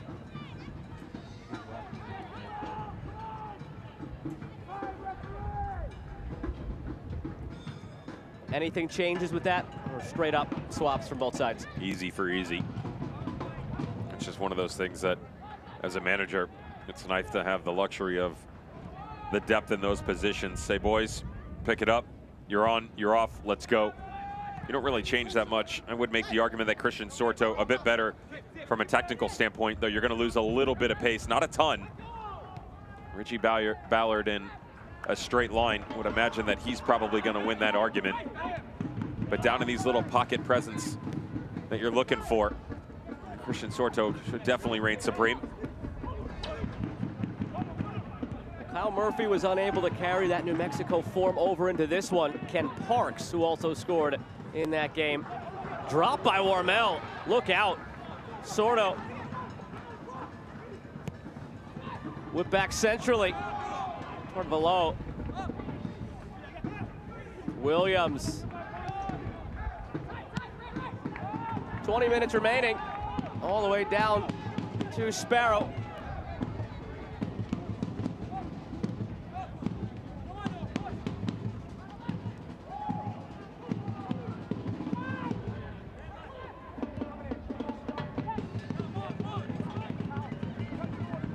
Back out to Segbers.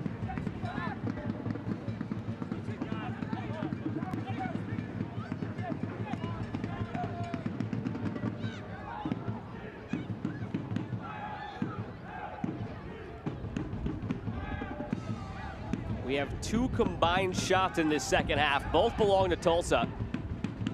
And no shots on target from either side here in half number 2. Both goalkeepers demoted to the role of spectator, but that could change here. It's deflected by Bourgeois out for a corner. Great step in by the center back. You've got to give a lot of credit right now to this back line. As the game has gotten on, they've gotten better and better, to even to the point where they have been broken down. They haven't truly let any opportunity come their way. Smartly done. You just slide over. You don't have to get stuck in here. All you have to do is apply enough pressure to make sure that it's known by the attacker. Able to create contact and push it away, even better. Rivas delivers. It's loose in front.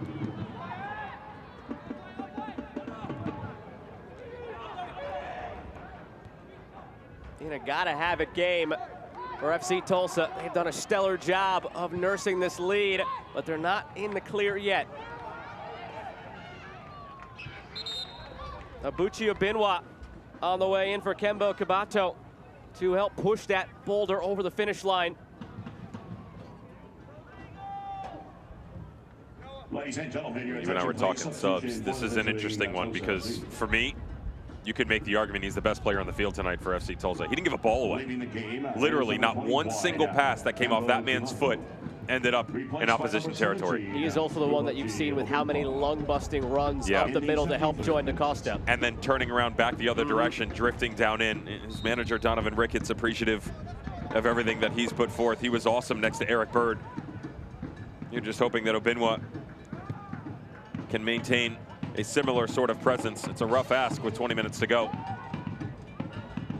A tough catch-22 there. You don't want to take off a guy who's maybe been your best on the evening, but if he is already tapping into the reserves of the fuel tank, is he the Kembo Kabato that you've seen for the first 70 minutes or something else?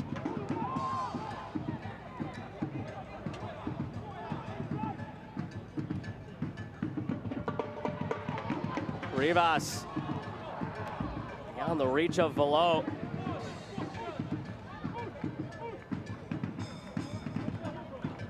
Mentioned top of the second half, only once this season prior to tonight have Tulsa conceded first and won the match. April 2nd against New York Red Bulls 2. Over 4 months ago. Came into the evening down 9 points in the playoff race against Miami. The home side tonight occupying 7th place. Tulsa, the visitors, in 8th. A loss tonight for Tulsa would have all but sealed their fate. 30 possible points remaining, but they would have been down by 12 points and would have had to darn near run the table and hope that Miami faltered along the way to get back into the mix. This would change the calculus completely. It'd be a 6-point gap with 10 to play. A cakewalk of a schedule for Tulsa coming up. Whether or not they take advantage of that is to be determined. But all of a sudden, 3 points tonight, and it would set up for Tulsa to complete that comeback, put them on the right track.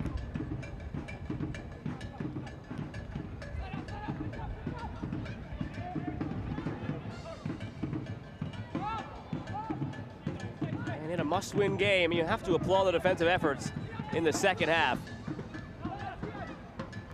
Still have to get through 15 more minutes, but they have held Miami without a shot. Whip toward the back post. Benoit guides it away. Pardon me, McFarland. McFarland still with it now.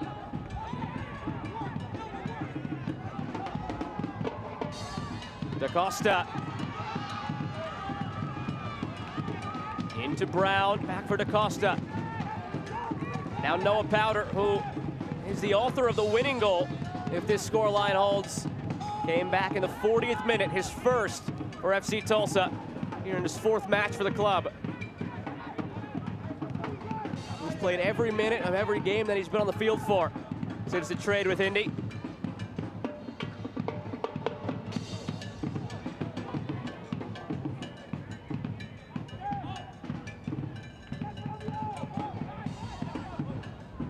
Bourgeois.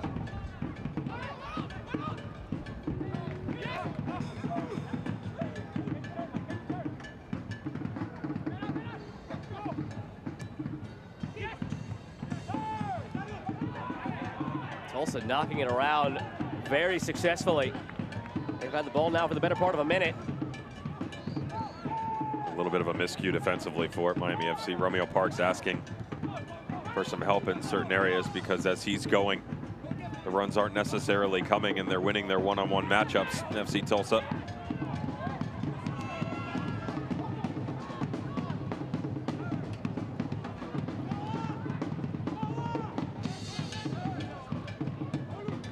Urgency has to pick up at some point from Miami.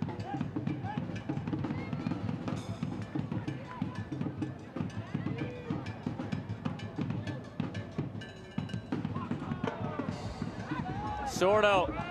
Flag stayed down, Sordo.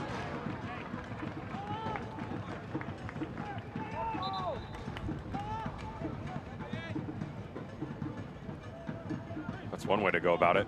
How does he end up so wide open? It's a heck of a ball by Paco Craig. Just a little spin on the backside of it. Easy enough for Christian Sordo to pluck this thing out of midair. It's more difficult, though, to actually get it on frame. Leaning away, back across the body.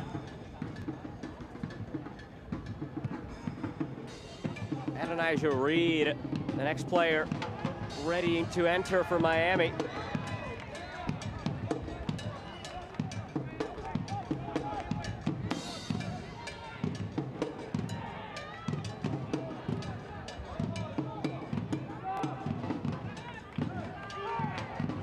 Williams out to Segbers. He has covered a lot of mileage tonight. Segbers up and down that right side. Now Sordo, east to west.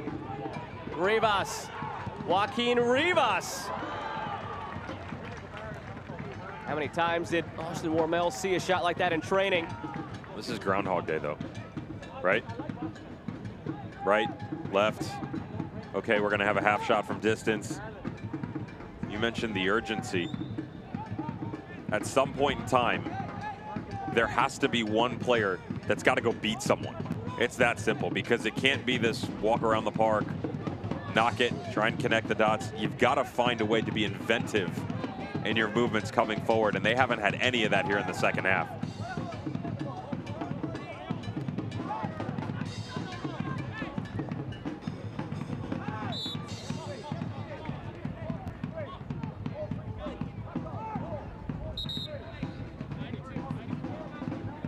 Elijah Reed enters for Bolo Akinyoti. Your attention, please. Substitution for your Miami FC. Leading the game is number 21, Bolo Akinyoti. He's replaced by number 30, Elijah Reed. In the This will just move their entire attacking unit. You would imagine Florian Below is going to do one of two things. He'll drop right next to Speedy Williams, or they're going to pinch him in front and play with an advanced triangle next to Joaquin Rivas to try and create an overload on the inside. See if they can win the numbers advantage that has not been there.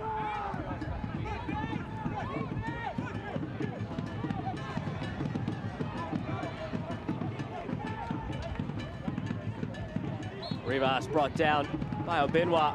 Tulsa preparing 3 changes of their own. Those will happen here with 10 minutes remaining. Machuca on.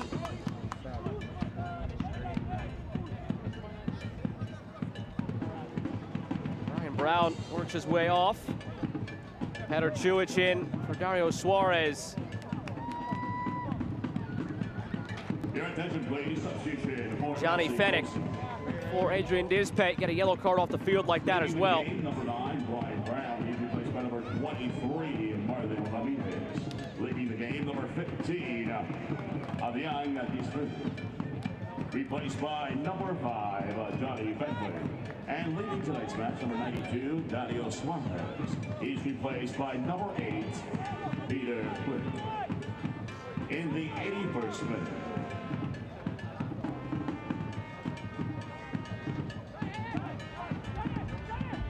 Drop an extra midfielder into the mix if you're FC Tulsa. Slight Bourgeois out to the right-hand side. That's the guess. With Fennick holding down the fort in the middle. Rivas. Maybe that's the player who separates now for Miami. Added impetus of playing against your former team in the final 10 minutes. I'm really hoping they don't toy with Bourgeois moving out of the middle.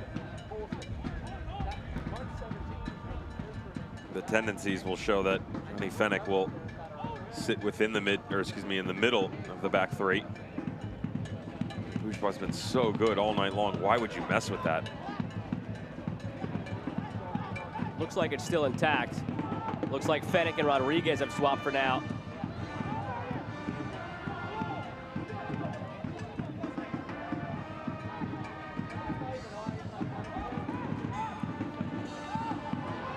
Machuca and his fresh legs. Shot out of a cannon, but Sparrow is there. Elijah Reed, great first touch. Rodriguez there to defend it.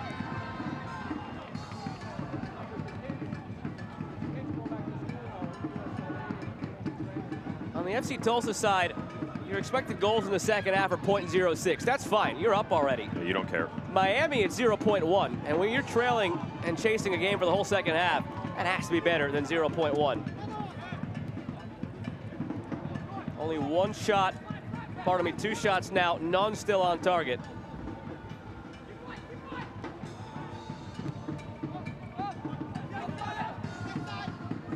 Like you were saying before, here it is again.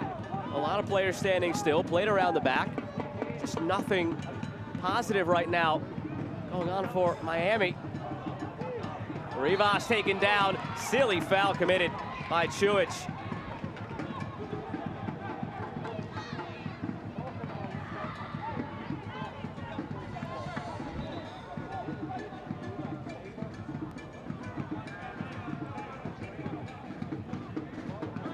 I would love to see them show a different hand here. It's the same thing over and over in the run-up play. Why not venture out with a bit of trickery now? We've discussed it a couple of times now. You can make the same argument that you've got the opportunity to go up top, and they've seen a minor amount of success. Of course, the opening goal came that way. But you've also done the same thing over and over and over again. It's the true definition of its insanity, expecting a different result. Rivas tries the same thing again, and it's a similar result again. Craig keeps it alive. Williams recycles to the back post.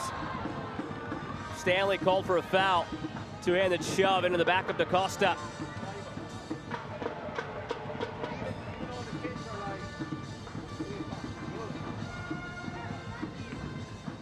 Rodrigo DaCosta just letting him know that there was in fact an elbow, in case the referee wasn't sure. Maybe DaCosta didn't hear the whistle.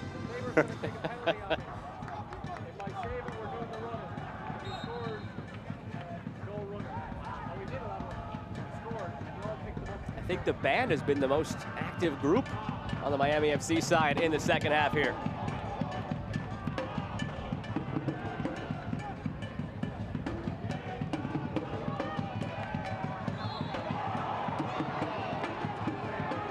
And through all of this, if Miami is able to find an equalizer, it would feel like a massive victory, because you'd keep your 9-point advantage, the same one you entered the night with, but now there's just 10 matches to play instead of 11. You wouldn't widen the gap to 12 like you could have, but it's better than the alternative of that gap closing to 6. For all the wrong tonight, for all of the wayward attacks, the lifeless attacks, if you find that one out of nothing here, it would feel like a massive victory.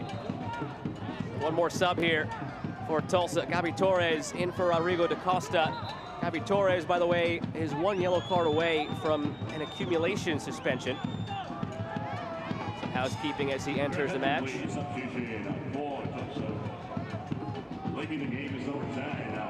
They're just trying to get Gabi Torres healthy. He struggled with his own issues all season long, but he's a fighter. He plays through so much of it. Quality shift by Rodrigo DaCosta. Doesn't find himself in the statistical category that maybe some of the fans wanted him to, but he certainly did his job. It's really hard to put a value on what that front three, at least what the front three was to start the game, did. The amount of chasing, locking down the space, they were awesome.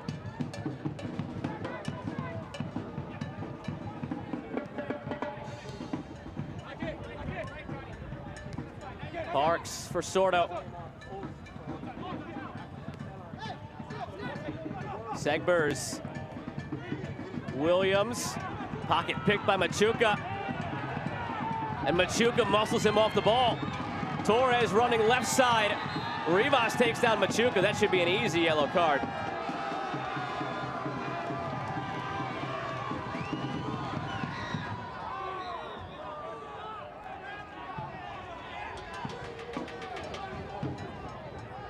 Frustration turning to fury here for Joaquin Rivas.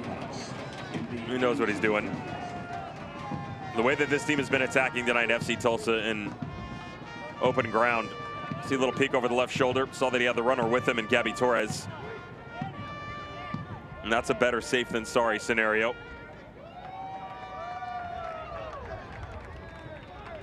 It could still be undone by one miscue at the back, but if we get through the next 3 minutes plus stoppage time with no change in the scoreline, or change that favors Tulsa going up 3-1, is this their best performance of the season? In terms of result, yes, when it matters most. This actually reminds me of, for Miami, the 1-1. Easy. That's too many late nights in the locker room playing FIFA, boys. This result, though, I look more so for Miami, and I'm not understating what FC Tulsa has been able to do, because it's a massive collective effort. And yes, I would put it as their best performance, but the game itself right now reminds me a ton of the match back on May 18th, Miami versus Detroit. Detroit had a ton of ball. They were all over the place. They scored early. Antoine Openo, 20-25 minutes in, picked a goal off. In the second half, they just kept marching to the beat of the same drum, and it was one foot in front of the other. And to be fair, that is the motto and credo that Anthony Pulis prides this organization on, that if we just continue doing the same thing, we're gonna find a way to get a result. They did. Adonijah Reed scored in the 95th minute. They got an equalizer, they got the 1 point, and they got out of that game. Certainly wasn't their best, but they found a way to do it. That's pretty much the argument you're making right now. All they need is one little moment for somebody to step up and provide the savior. It's a double-edged sword to play that way. It's the philosophy of Anthony Pulis. Every coach is going to have his own. I wasn't allowed to play with swords. It's one thing to stay true to your identity, but if it's not working for 88 minutes and 30 seconds, is there no pivot? Is there nothing else you can do? I played for a manager who came up for the Liverpool ranks and played for the reserves. And he was very regimented. It was the same thing over and over and over again. I'm talking training drills, runs, you name it. We did the exact same thing every single time we were on the field. The only difference was he did change, and he changed a lot. So when we got onto the field itself, he ingrained all of these values into you so that when things did change, you didn't. And it's the idea of, I can change tactics, I can change styles, but as an individual, you're still gonna be so routine that you can go and get a result. That's what you're hoping for here. The problem is it's almost become robotic from Miami in the second half here. Powder's handball sets up the free kick. Below went back post again, as they have been all night, and they meet the same result. Headed away. Sordo lofts it back into Chapman. Page collides with Warmel. Bodies go flying. Whistle goes unblown, and Abinwa comes out with it.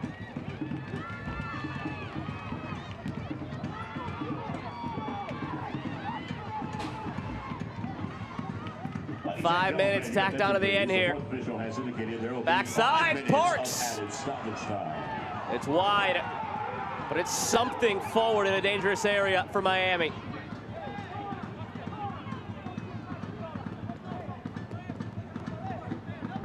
But just stay here now. I respect the presence, though, by Austin Warmel to come off his line. On the backside of it, he gets very lucky. Then in all the confusion, he's not taken down because he has to reset. By the time he gets back, there's already another attack coming at him. Just be smart here. No silly fouls. Hold up play. Keep the ball as much as possible. All the chasing you've done, let the ball do the work. Take some of that pressure off of yourself. Don't just play kickball and give it right back.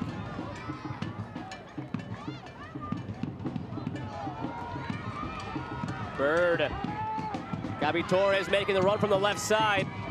Goes into Machuca. 4 to play. Could this be the signature result FC Tulsa has been looking for? A team that was left for dead, arrow pointing straight down. Sam Dorr comes in, coaching changes made, personnel shifts in tow as well. A team that has risen from the ashes, 3.5 minutes away from being just 6 points back of 7th place in that final playoff spot. An upcoming schedule that features 4 straight games against teams below the playoff line, 3 of those at home. Taken down by Reed, and Warmel watches it over the end line.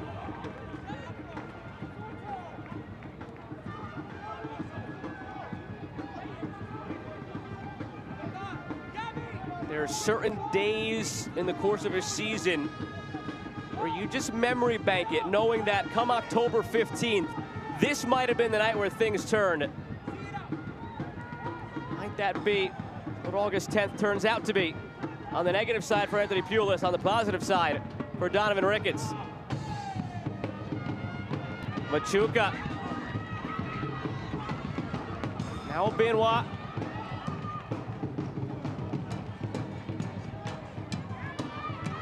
Benoit taken down. This will give them a chance to take some more time off the clock as they set up the free kick.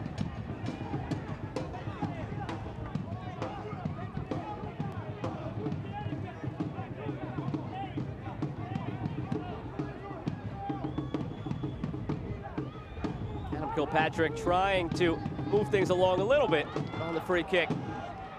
FC Tulsa in no hurry. Nor do they need to be at the moment.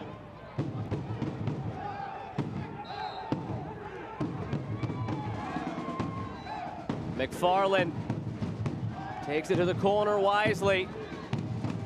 McFarland and Rivas battling in the corner.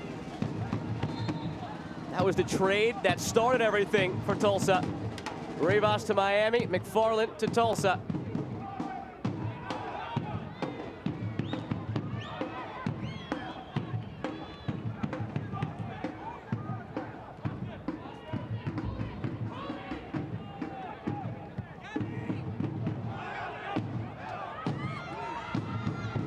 Gabby Torres. Now a chance to hold it up, go to the corner. Chapman Page there with him, played centrally. Machuca a step too slow. Also working 1v3, not much he could do. Given away carelessly by Parks. Almost all of stoppage time, the ball has been at the feet of the players in white. It's hard to come back from a goal down when you don't have the ball at your feet in stoppage time in the second half.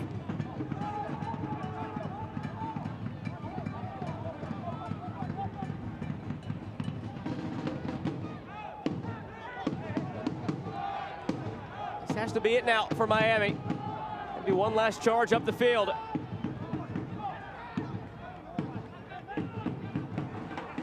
Just like every other advancement they've made tonight, it stops somewhere between midfield and the edge of the 18.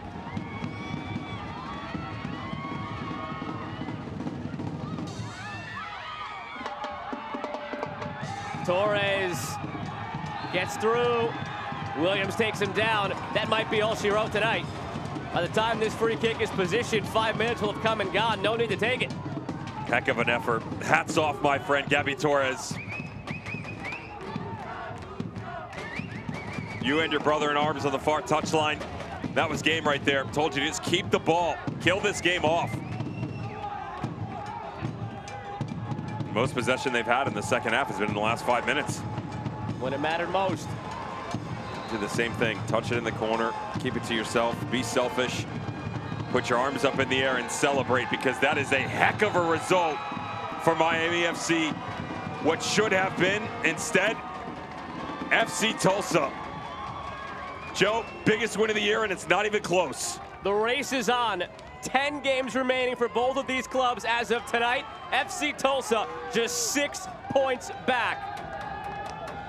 Hats off to Donovan Ricketts and crew. The game-winning goal belongs to that man, Noah Powder. They went down early, and for just the second time all year, FC Tulsa win after conceding first. We could have possibly put a ribbon on the playoff race for 7th place had Miami come away with the 3 points. We'll keep that gift unwrapped. FC Tulsa is right there now. We're back in a moment to wrap this one up from Ricardo Silva Stadium.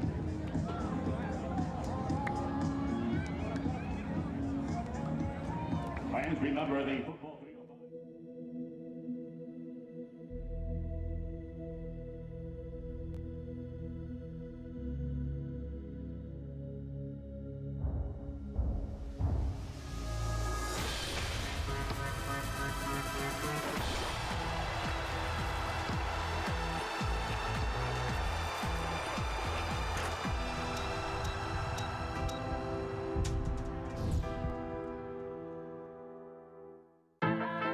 Some people think Miami is just flamingos and palm trees. And hell yes, we have badass sunsets. But Miami's Little Havana, Doral, Little Haiti, Hialeah, Wynwood, Coconut Grove, Kendall, Calle Ocho, Sweetwater, Homestead, cortaditos y coladas empanadas y croquetas. is so much more. This is the 305. This is who we really are. This is what we are all about. I am Latino. I'm a disruptor. I am LGBTQ. I am a villain. I am a mother. I am Haitian. I am an athlete. I am an activist. I am a king. I am American Dream. I am the future. I am. I am AFC. Plenty of FC Tulsa fans actually at the park tonight, and the boys go to greet them. Outstanding effort tonight, going on the road, taking all 3 points in a gotta-have-it game for FC Tulsa. As we take a look back at the full-time highlights brought to you by Hellbiz Live. Let's not forget, they went down in this game back in the 26th minute. Resilience on display. It's a heck of a ball whipped in by Joaquin Rivas, and just watch Paco Craig. He baits him. Starts quick, stutters, then immediately picks up his momentum, drifts all the way to the backside, and watch the finish. Sees the goalkeeper, beats the goalkeeper on the near post, and you're thinking, okay, here we go. We've seen this story before. Miami FC is going to go on another run. They did it to New Mexico United. They're on 4 games unbeaten. No. Eric Bird, beautiful square, unselfish ball played back across. Could have tried to be the hero, whip this in. Instead, goes really simple. So does Suarez, upper corner, 1-1. Watch Noah Powder. Just drifting on the left side of your screen. Ball comes back across. Cabato, top of the 18. Powder on the negative touch to the inside. What does that mean? It means it's towards space that should be occupied. It should be someone else stepping up into it. You should be going the other direction. Shoulda, woulda, coulda is what rang true for Miami FC.